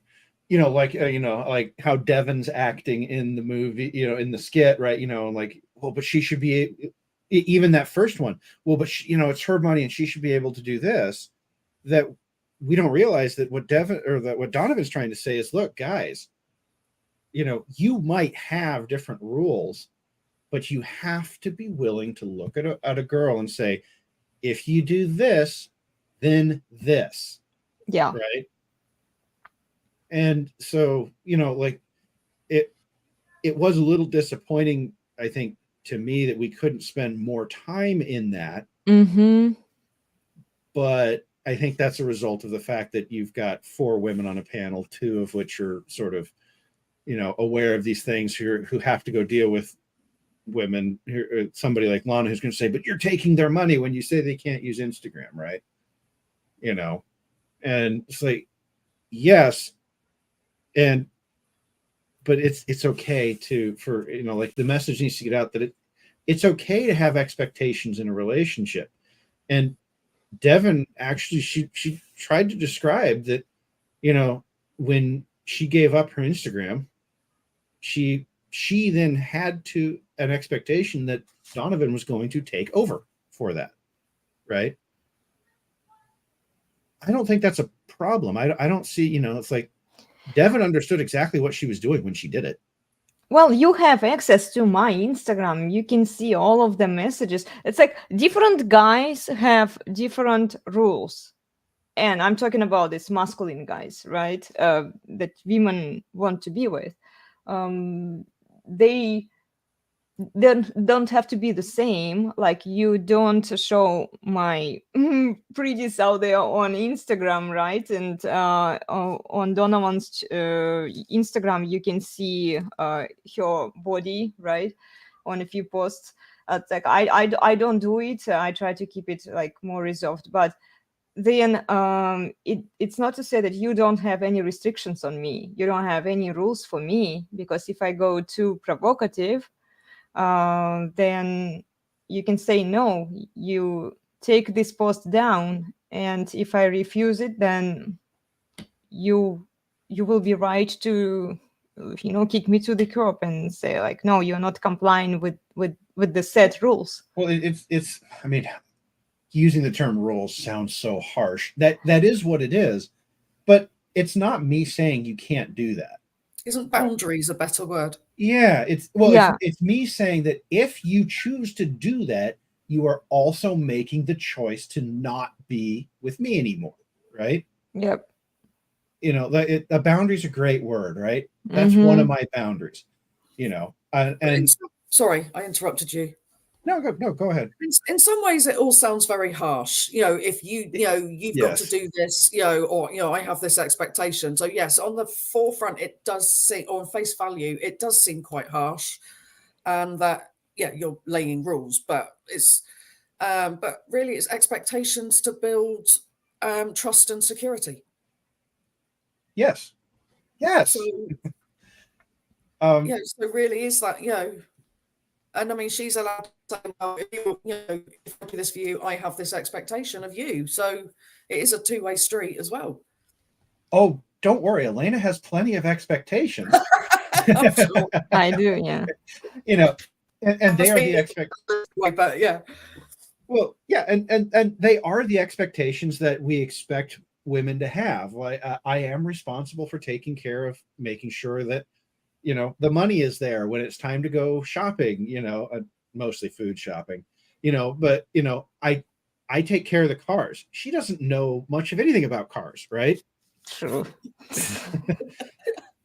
It's not a knock on her, right? I know. I don't expect her to know much about cars. I'm a guy. I take care of the cars. Yes, I do the work outside pushing the lawnmower around, right? It's not to say that it seems to me today that we expect every single chore to be split 50-50. Yeah, but this is what Joko was talking about. Okay, I finished this corner of lawnmower. Now it's your turn. Finish the rest. It's right. Like if you want to do 50-50, ladies, you need to realize that it's not going to benefit you in the long run, because you will end up doing if a woman tells you that she wants an equal partner here, okay, she wants an equal partner, split everything 50-50, literally, and she will hate it. Because 50-50 in a feminist mind implies that, what's mine is mine, but then what's yours is also mine in terms of resources. So in Lana's case, she was saying that, but you're taking her money away. So her ideal guy, right? Let's just speculate here a little bit. He would allow her to have her Instagram, right? So she could have her money, but then she would expect him to give her even more money than she already has. Yeah. Right. And equal partner. Where exactly are you equal? I don't get it. Do you split your salary 50-50 to share it with the guy? And then he kind of splits it. Why doesn't he have access to your Instagram then if you want 50-50 split? Okay, then give him passwords so that he can access your account and have some benefits from it too, if you expect him to cover most of your expenses. Yeah. which is what most women want, right? Well, I just say fair is fair. I never had any of those kinds of expectations of Elena, you know, like we were going to split chores 50-50. However, what I would say is that because I was divorced before we got together, I did, there were a few things where I did tell her, look, if you do this, the papers will be chasing you. I'm not going to mess around, you know. Yeah. And one of those ones is if I told her, look, if you decide to go out to a club by yourself, you better be sure you're going home with somebody who can take care of you, because it won't be me anymore. Yeah. Now, she's not a big club girl, never has been, and I did kind of select for that. But you know, but it was this example of, yes, you can go to the club. Don't expect me to be there covering your bills when you get back. right? And I think that's just, look, some guys are going to be okay with their girls doing that. I don't agree with it. I don't think it's a good I'm idea. with my girlfriends. Yeah, like, and we actually covered this with Donovan's video. We talked about girls going out to club. Okay, continue, dear. well, it's just some men have very different roles, and I think some of those roles are not going to serve them well. But I can't, if they're not going to listen, I can't get them to change. So I just kind of have to go, well, I'm not going to do that. But I think that we need to, when a guy does hold people to a standard, particularly on a platform that's their platform, I don't like to see this sort of, well, but he can't do that. Yeah, he can, and he should, because the whole purpose of this entire conversation was boundaries. So if he was going to do that kicking her out, contextually, it was the best possible moment because they were having a conversation about boundaries. The one thing I really liked that Devon said about the boundaries was that Donovan laid them out at the beginning, and that was that. He hasn't added as they've gone along. It was just this is it. That's right. And I really like that. And yeah, that's absolutely the way to do it. Not just make it up as you go along. Yeah, this is what a lot of guys try to do as they start realizing first they are such emotional tampons and so nice, and women think that they can get away with a lot of things. And then guys realize that maybe they've listened to what Donovan was saying or somebody else in the Red Pill was saying, right? And then, oh, now I need to man up. Now I need to be much stricter with her. If you haven't demonstrated, well, and this is what Rollo was saying, do not explicate, demonstrate. If you haven't demonstrated to a woman that you are capable of setting your terms and maintaining your frame, maintaining your boundaries, and holding her accountable to her own actions, she's not going to listen to you if you are such a nice simp at the beginning and then you start well, one of the things that it does get said, but I don't think men want to hear it, is, look, if you're in a relationship already and you start doing this stuff, expect her to leave. Yeah. Like we will say that, but and that stems from this problem of the expectations have changed. And I would say that's she can choose to stay with the changed expectations, but men need to be aware that when they do that, that isn't what that woman signed up for, right? Yeah. And if we accept that actions have consequences, your actions of trying to place new boundaries are going to have consequences. Now, I do want to be careful here because the boundaries need to be general, and you're going to encounter situations as you go through a relationship where things happen, right? Something you didn't think about beforehand. So if you keep your boundaries general, that's why I told Elena, look, if you go to the club, if you start hanging out with other dudes without me, right? You better hope one of those dudes will take care of you because I won't. Then, what I'm really trying to say there is look, the expectation here is that you're with me, that, we're together. And if you want to start hanging out on your own, you can do that. Just don't expect me to co-sign on it. And so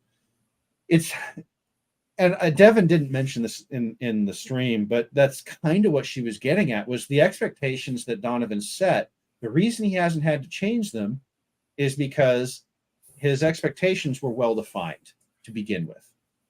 Okay. And not well-defined in terms of you cannot lawyer people, right? Well, we have subsection 3 alpha, right? Yeah, that doesn't work either. But she understood that certain types of behavior would not be okay, right? Yeah. And that's all it took. And she said, okay, I understand the expectations. I don't mind complying with those. And in exchange, I get taken care of. It is a trade. It is a fair trade. Both parties agreed to the conditions of the trade, right?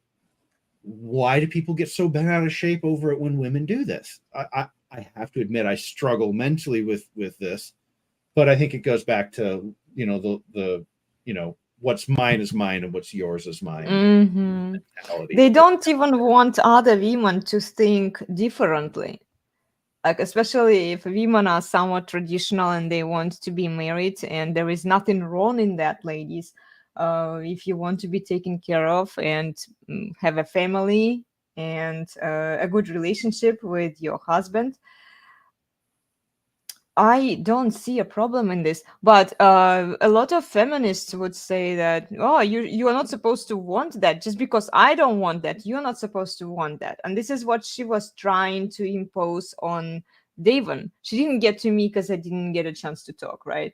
But this is effectively what she was trying to do. She was saying that, okay, Devon, you are wrong in doing what you do, in choosing to comply with this guy's expectations and boundaries. Do it my way. Look, I'm a whore basically, and I get all the men out there who are simping for me, and my money is my money. Completely different scenarios for women with different personality types, right? Well, like, Lana's allowed to believe that. Like, Yeah. no one ever said that, oh, you know, you can't believe that. What they're saying is don't expect the men that you want to co-sign on that. There are men out there who will co-sign on that. I could, you know, for a girl like Lana, I could find 4 or 5, you know, by picking up my phone and scrolling through a list, right? You know, or Facebook or whatever. There's plenty of men out there who will do it. The problem becomes when the demand is, well, the guy I want has to also be willing to co-sign on my bad behavior, right? That's where we get ourselves into trouble. Well, and she might even be lucky to find a guy like that. She's not bad looking, okay? The problem, Lana? yeah, I mean, okay, she probably could. Yeah. Okay. So let's give her. Yeah. What were you saying, Emma? She was gay, so she wouldn't be into men. Right. Right. She kind of shoots herself in there. But okay, I mean, she can do both, men and women also, right? So let's say she finds a man who is simping for her, who is pedestalizing. She wouldn't go for a guy who's simping for her. Right. That one already cuts this guy off. But then the guy who would tolerate her bad behavior, I mean, like, who would be that guy? I'm just like, and how long he would last with her? Well, the thing, she would probably kick him out for some infraction long before they got anywhere. True. Well, so she would probably attract like for like. Yeah. So, yeah, I mean, that is what it is. Yes, that was the big controversy of the show, was Lana getting out. I was a little like, okay, I hope this doesn't detract from the message, because the actual message of the show, I thought it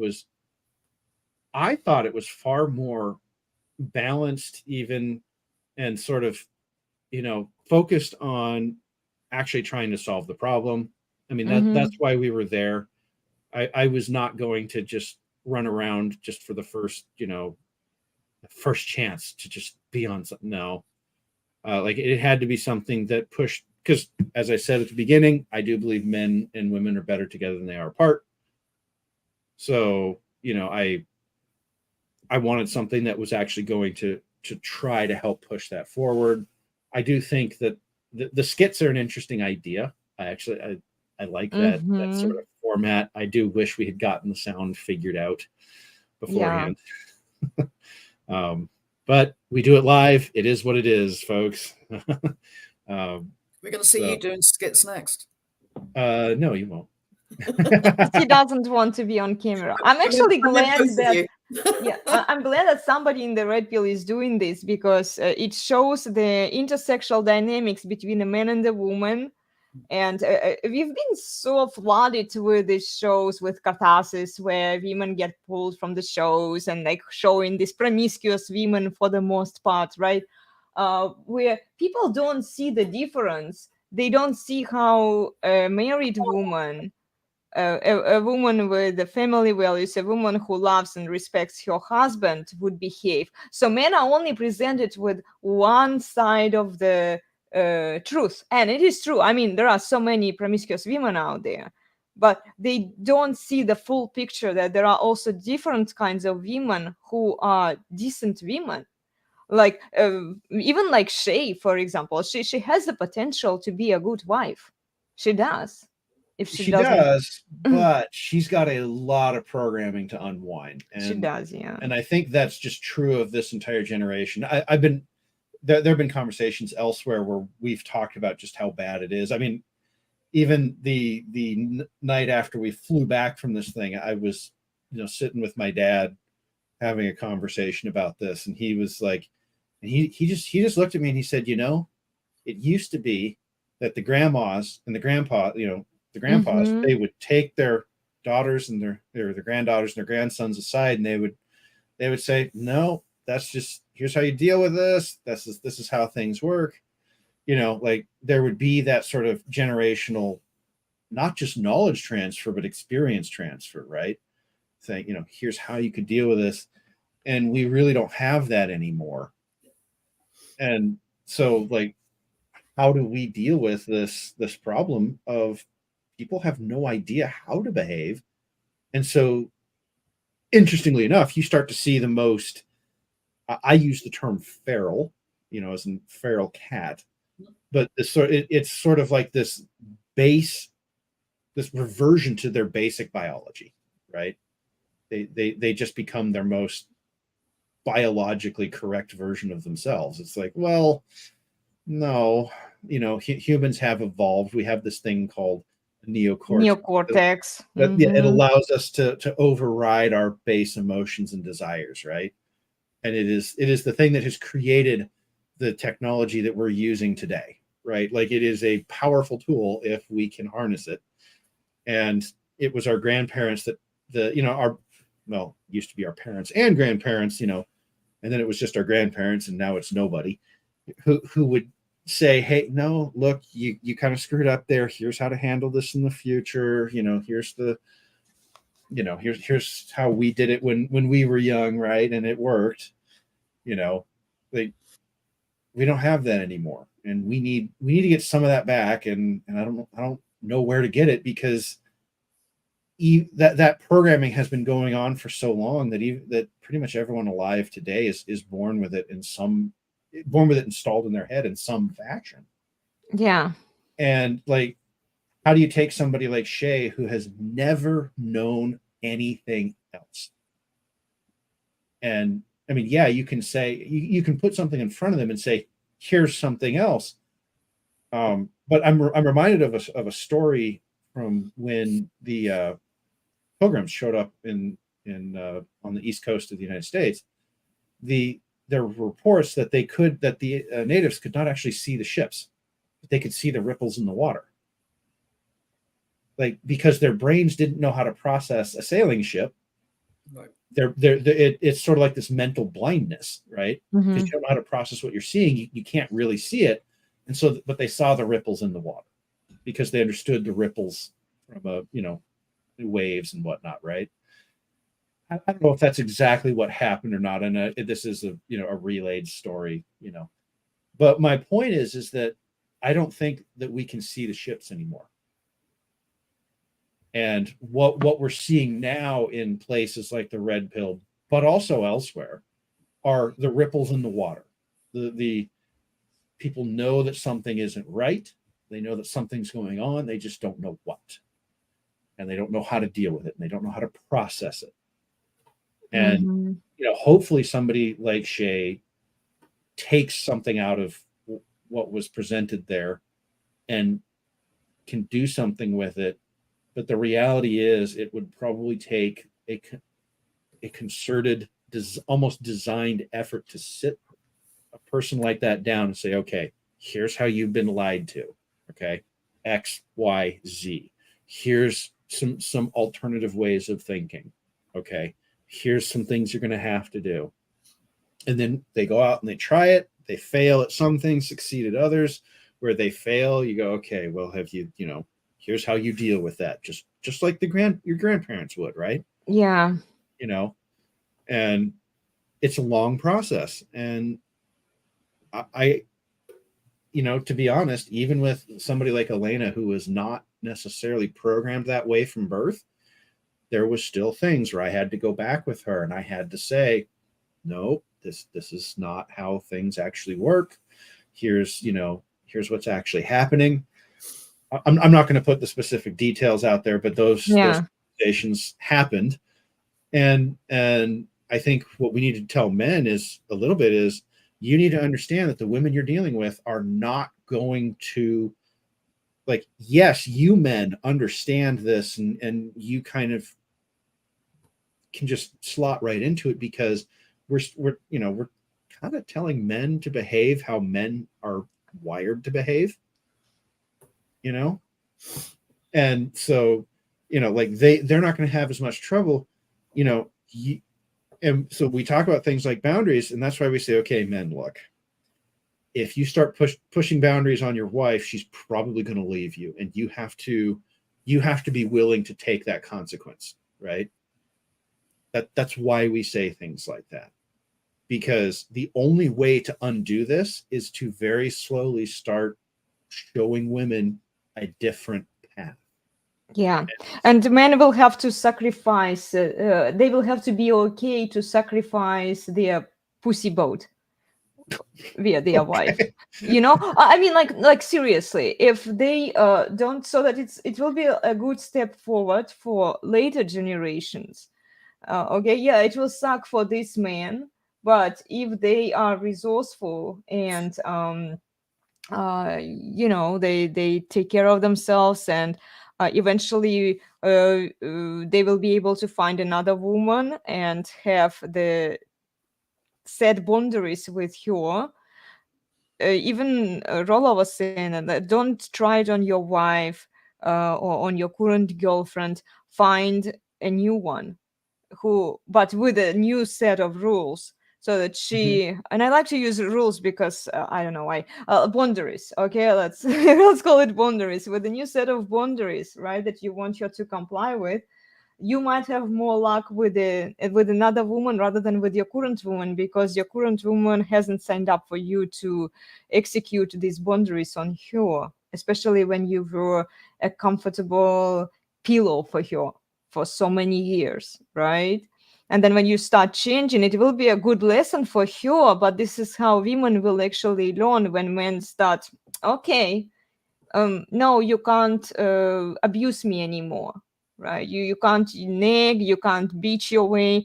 I'm just queen here because you are being irrational. You are being, just not nice to me.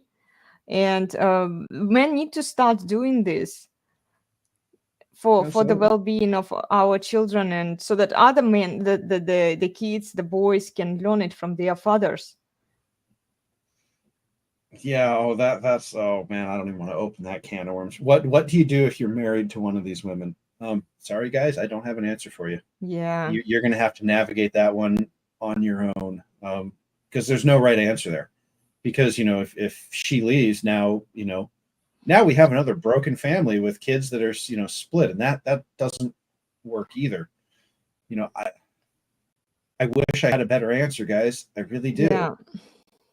There is no good answer there. You're gonna, and she can take the kids away also from the father, so he will never see them, so he will have to put up. I would say, like, okay, let's draw a line here. So if they are married but they don't have kids, a man can still like get away with it. Like he can try to impose some rules on his wife because there is no accessory that a woman can use against the man to extract more resources from him, right? They don't have kids. So a man can try to execute his boundaries on this woman. She's not going to like it, but even if you break apart with her and you preserve your frame, you preserve your masculinity, and then you try to execute your expectations from women. We need to bring women to higher standards because right now I see men are brought up to higher standards. Women expect a lot from men, and society expects a lot from men, but we don't have the same high standards for women. And there is a problem here because nobody holds women accountable. And if men don't do it, even the ones who are married to them and don't have kids, yeah, guys, okay, you will lose some of the money, especially if you're still young and you can still figure it out, right? Because you'll probably split it like 50-50, but you don't have to share kids with her. It's kind of what happened to you, dear, right? Like your ex-wife. Yeah, you know, we didn't have kids, and so we fairly quickly just split stuff up and went our separate ways. And you can do that. For the men who are married with kids, I don't want to even try to place any sort of recommendations for them. Because it is going to be so personal to what they value, what they're trying to do. You know, I might say, okay, see if there's some ways you can start to place boundaries on her. You know, maybe they aren't, you know, like the full deal, right? You know, but say, you know, no, look, I'm not going to, like, let's say she wants to go to a club. Okay. That's a pretty rough one. And there are married women with kids out there who do that. And so you can say, well, you can do that. But if you do that, I don't really want to mow the lawn this week. I want to go play some video games. Right. Like and look, I'm just throwing stuff out there, but you know, like, and this is for those guys who might be in this situation to say, you know, well, if you're going to do that, I won't do this for you. Right. Yeah. Because they have to decide between breaking up their marriage and putting their kids through hell on earth. Divorce court is hell on kids. Right. And coming up with some other way of a more mild sort of pushback. I mean, it's all very well and good and cathartic to have the big blow up and, you know, and I'm done with this. But, you know, when kids are involved, oh goodness, that just really throws a wrench in things. That becomes nasty quickly. Yeah. And it's also detrimental for kids. So right. Unless so I am not going to tell these guys how to do what they do. I am. Well, I mean, unless kids are grown up and they're in their 20s and, you know. Yeah, that's different. Yeah. Yeah, but when they're still little, it's really bad. You should think before you start planning kids with this woman if she's even a wifeable material. You know, if she's the one that you want in the long run. Well, but see, we used to do that, and we used to do that by bringing a potential wife or husband home to mom and dad and grandma and grandpa and having them sort of vet the person, right? And if you see that done a few times, you might actually figure out what it is they're looking at, why they're looking at it. You might even be able to start applying those yourself. We don't do that anymore. And when I say we don't do that anymore, I mean the grandmas and grandpas don't do that anymore. It's all, oh, honey, it's okay. You do you, whatever you want. That doesn't work. As you're happy. Yeah, exactly. Whatever makes you happy. Yeah. Oh, don't even get me started on the whole whatever makes you happy. Well, because it used to be grandmas and grandpas coming in and saying, no, honey, this, you know, we look for this, we look for that, right?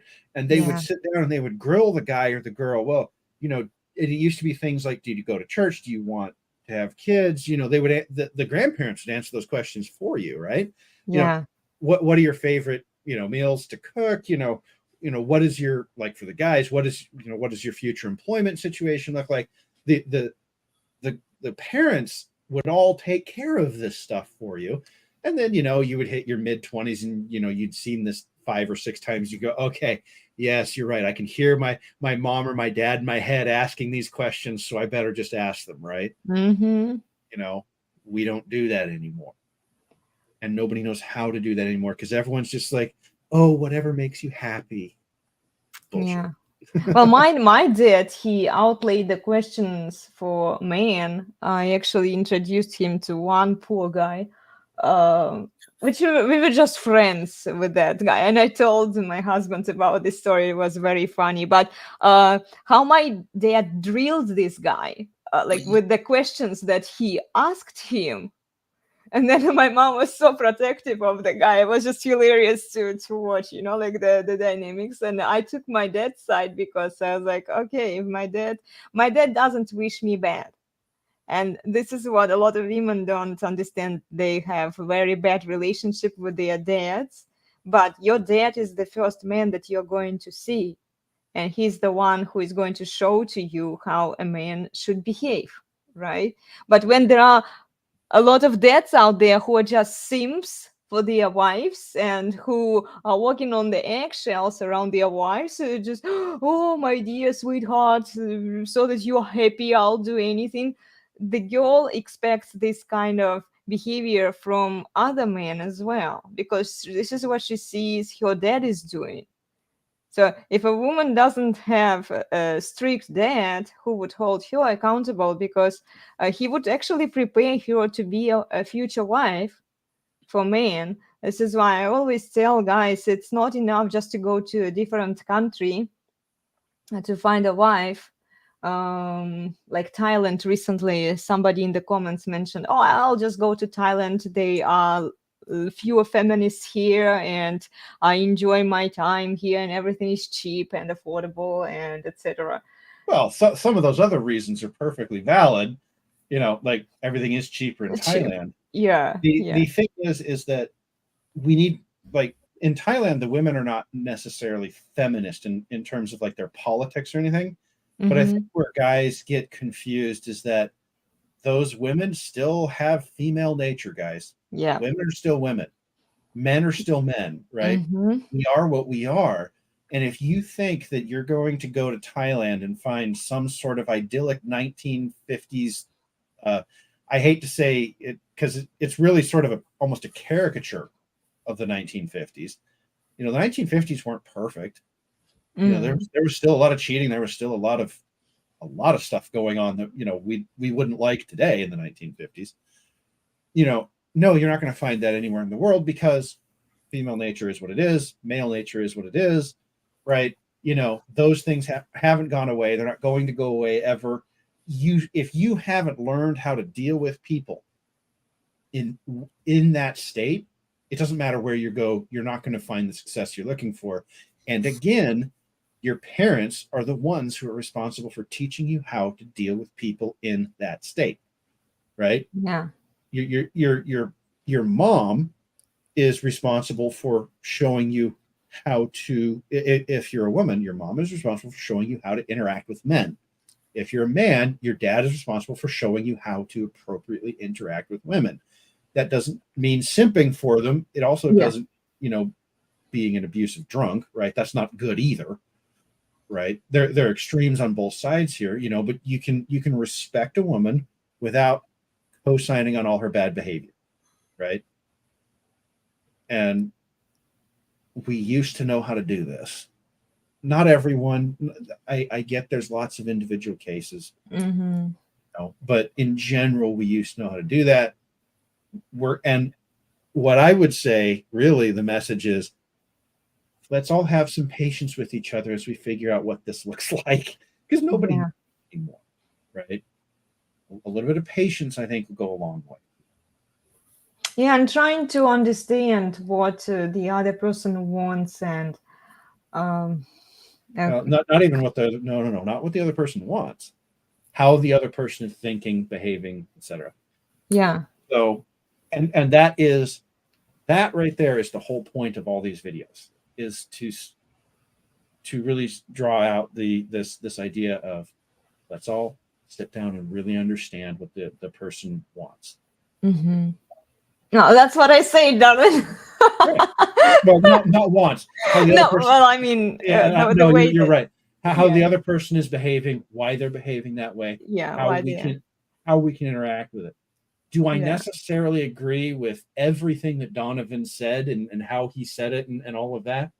Well, no, but my particular situation is different.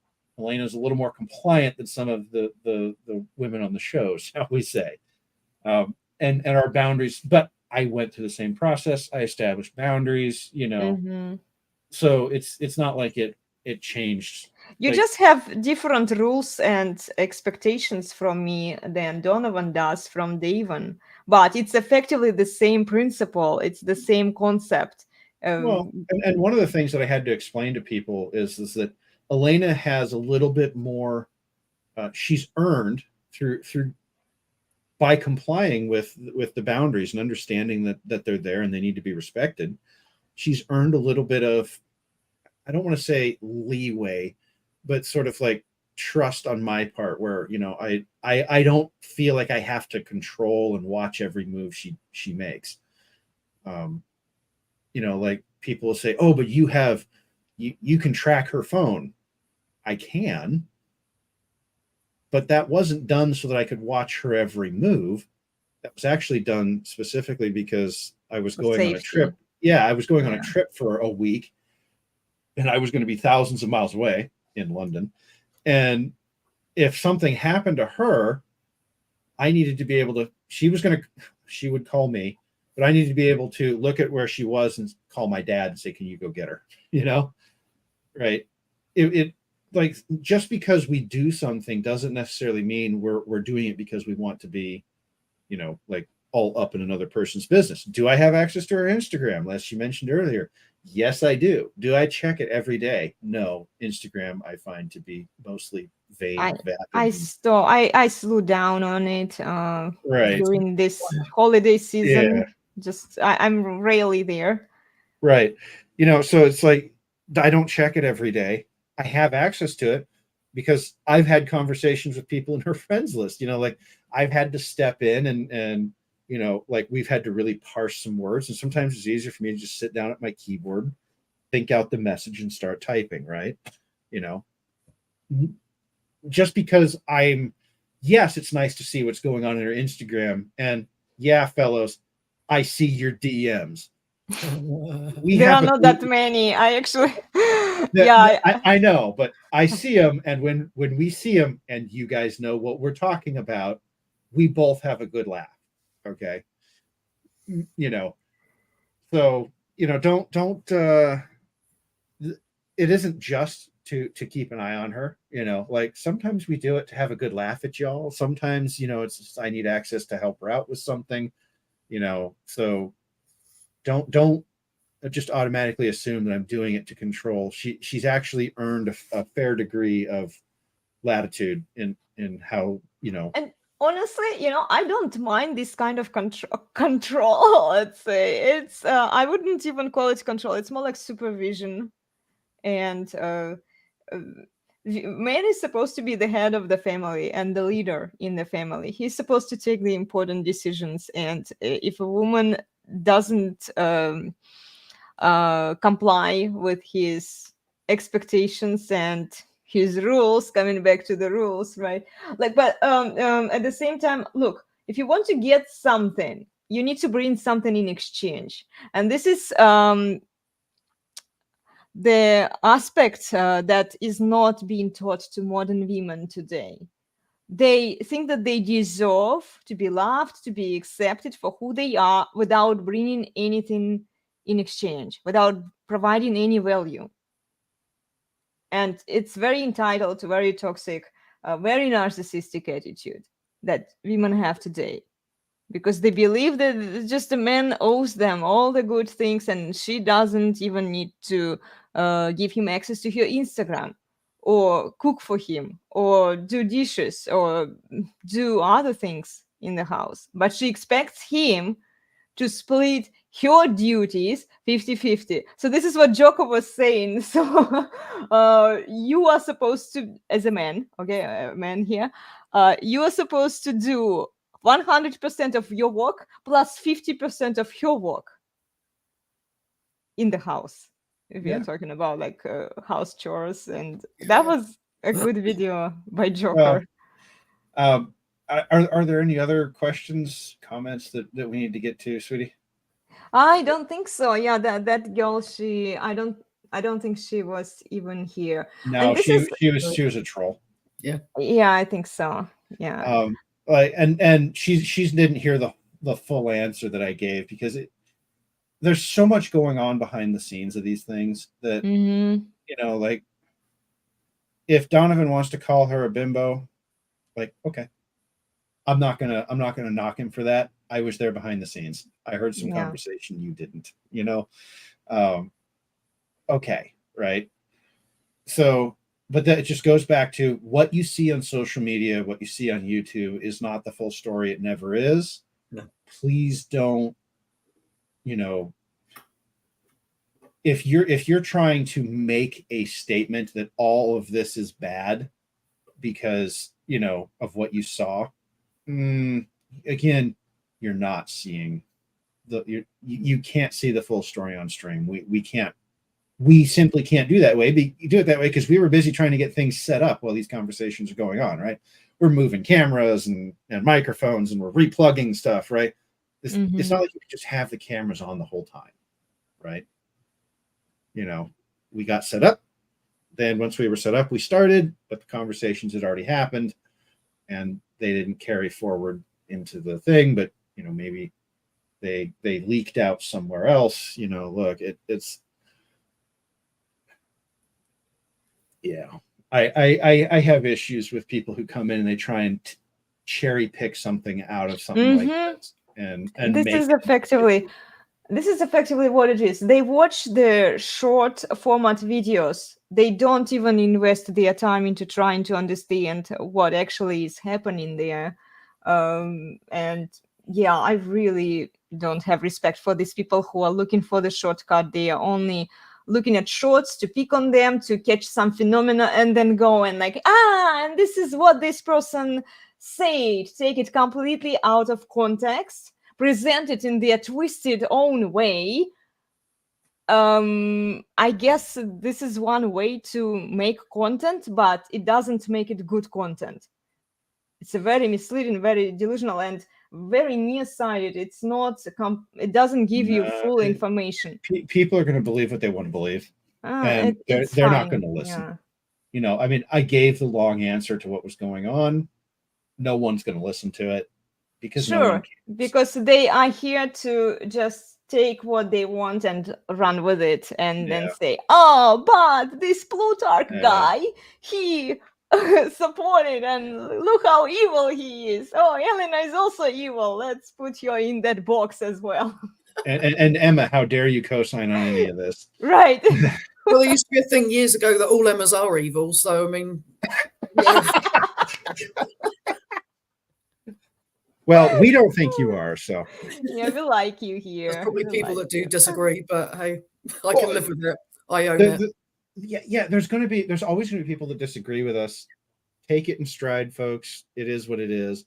I don't think Donovan's feelings are going to be hurt if you're trolling him. Exactly. You know, like, and my feelings won't get hurt either. You know, if you start trolling me, you know, I will have to listen to it from Elena because she does get a little emotional about this sometimes stuff. Yeah, but, you know, sometimes what really made me angry, like you try to bring some awareness to people and challenge them, and then you get reported. Like somebody is so pissed and mad.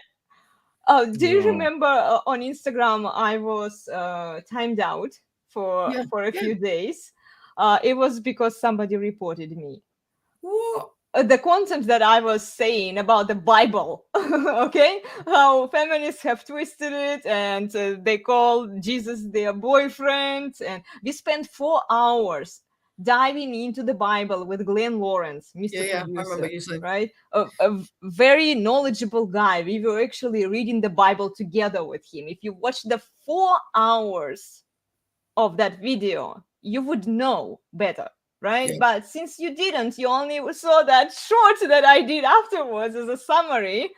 Yeah, the one girl didn't like it, and I actually took pictures of her comments.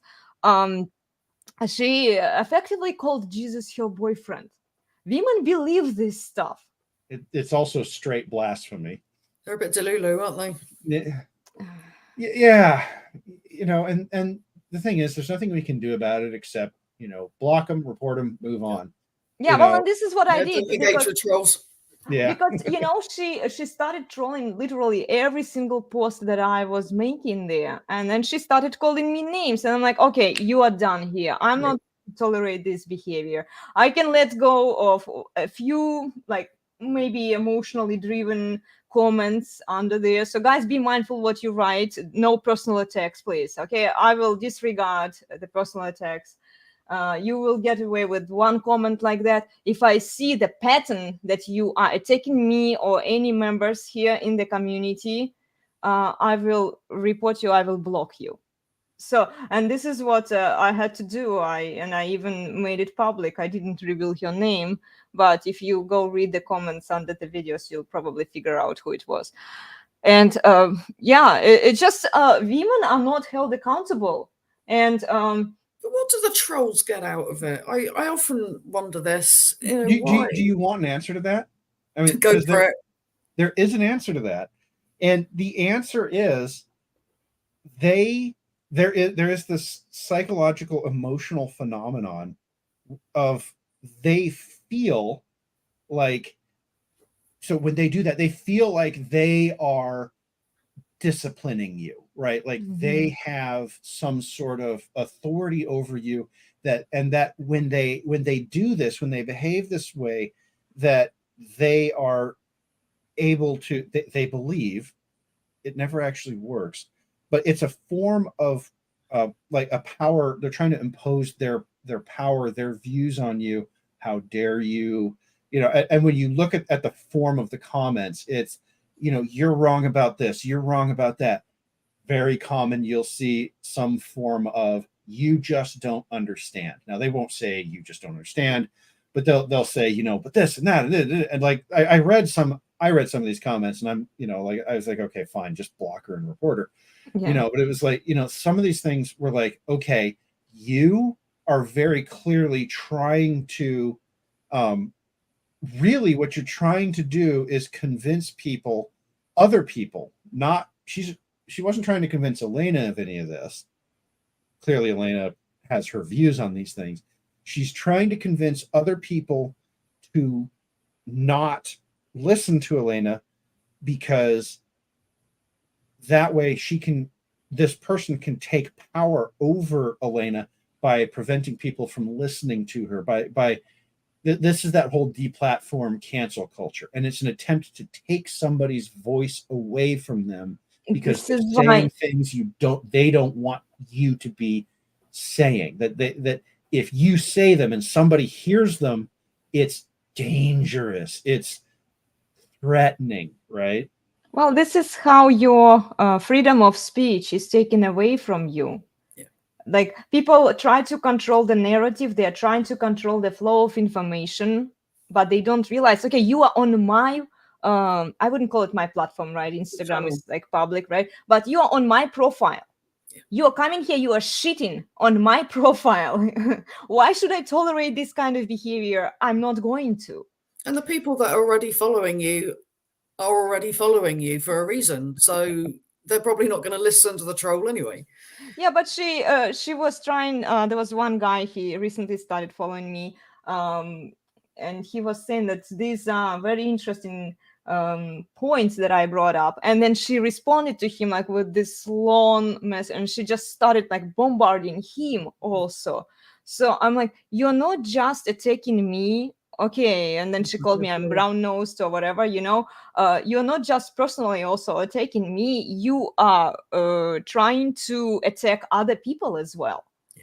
so I have to take you out. And I blocked you, and I'm not going to unblock you. I have no incentive to do so. And if people are disrespectful, there should be consequences to their behavior, especially if they are on somebody else's profile, if they're coming to somebody else's territory, which is effectively my territory. My Instagram profile is my territory, right? My YouTube channel is my territory.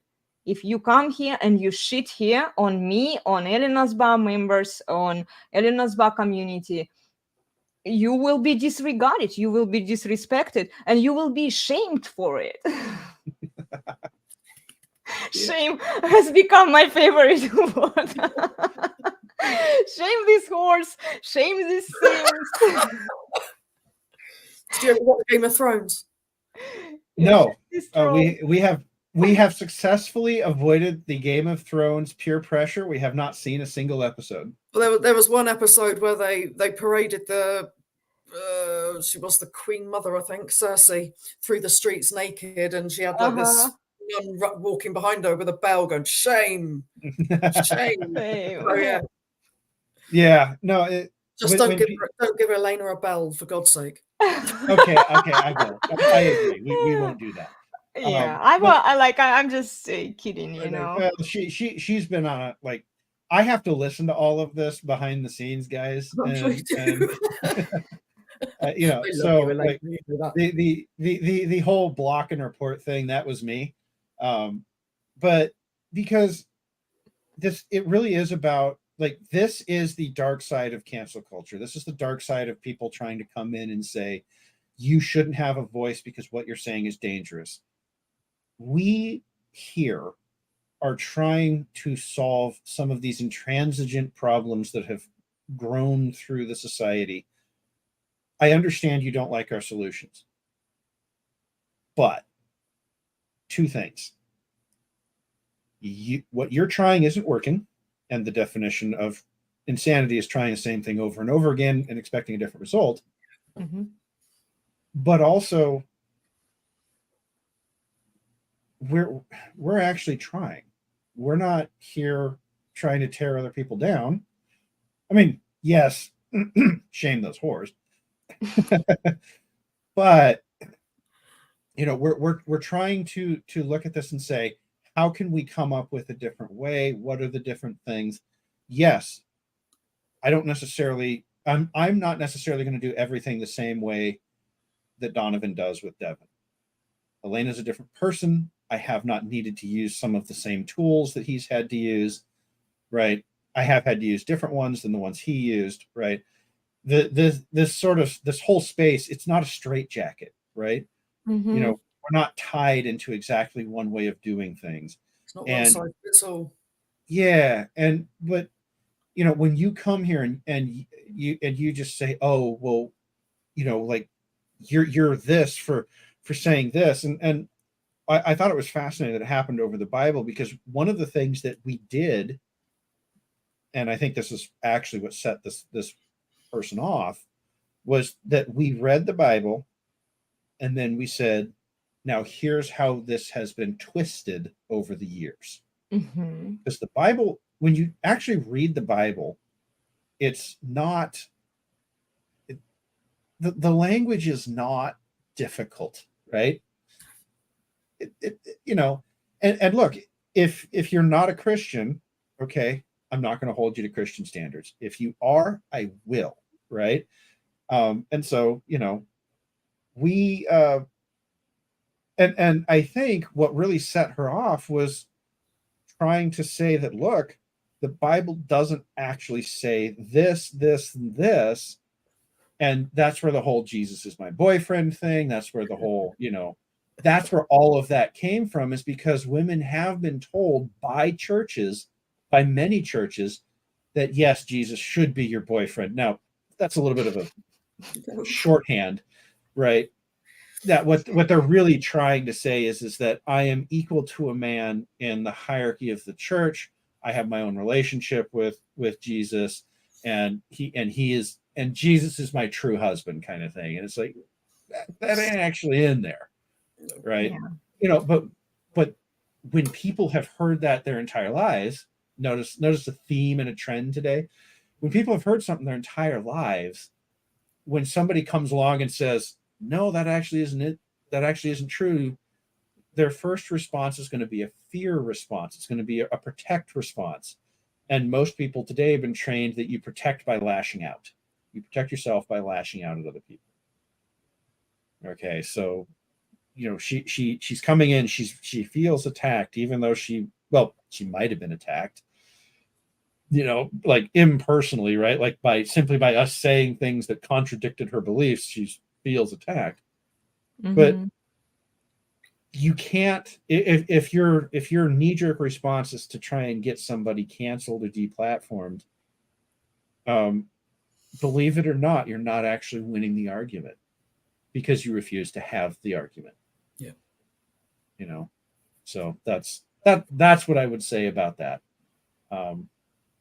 So it was unfortunate. I was hopeful that the person would actually listen. That's why Elena didn't, yeet her off her page right away. I didn't. I gave her like a few days, and then I was putting new content, and then I saw that she escalated and started attacking me just for who I am, and so it came clear to me that she didn't actually want to listen and try to understand what I was trying to say. She did send me a private message and like blaming me and calling me names. Also, not a very nice. Like, look, if you choose this kind of tactic to reach to a person, the best you can expect is ignorance. From me, at least. If you send me a DM, which is like calling me all sorts of things, and then you expect an answer from me, this is what you'll get. Okay, I'm not going to respond to it. And and then she started going public, like saying things, and we might still see her. Maybe she will do some videos of how evil I am. Maybe, I don't know. So I don't care, I'm trying to bring awareness to people who want to be enlightened. If you choose to be in the darkness and keep doing the same thing, pursuing the insanity and expecting a different result, that's up to you. I mean, good luck to you. I wish you all the best. It's none of my problem, so. Well, it's probably getting late in England. Yeah. It's 20 to 8. Oh, that's not terrible. Yeah. Well, it was a pleasure to talk to you, Emma, and thank you, Plutarch. Thank you for having me. Yeah, sharing some of the observations. I got my Microsoft back. Well, actually, my husband sorted it out for me. So maybe we will start doing the presentations from next week. Yep. On Saturday, where we will be debunking a lot of stuff because I couldn't do it for a while with this computer. So yeah, thank you for joining us today. We'll see you soon. Remember to like the video, share and subscribe, and join us for regular workouts and interesting conversations. And yeah, have a wonderful weekend, everyone. Bye. Bye. Bye.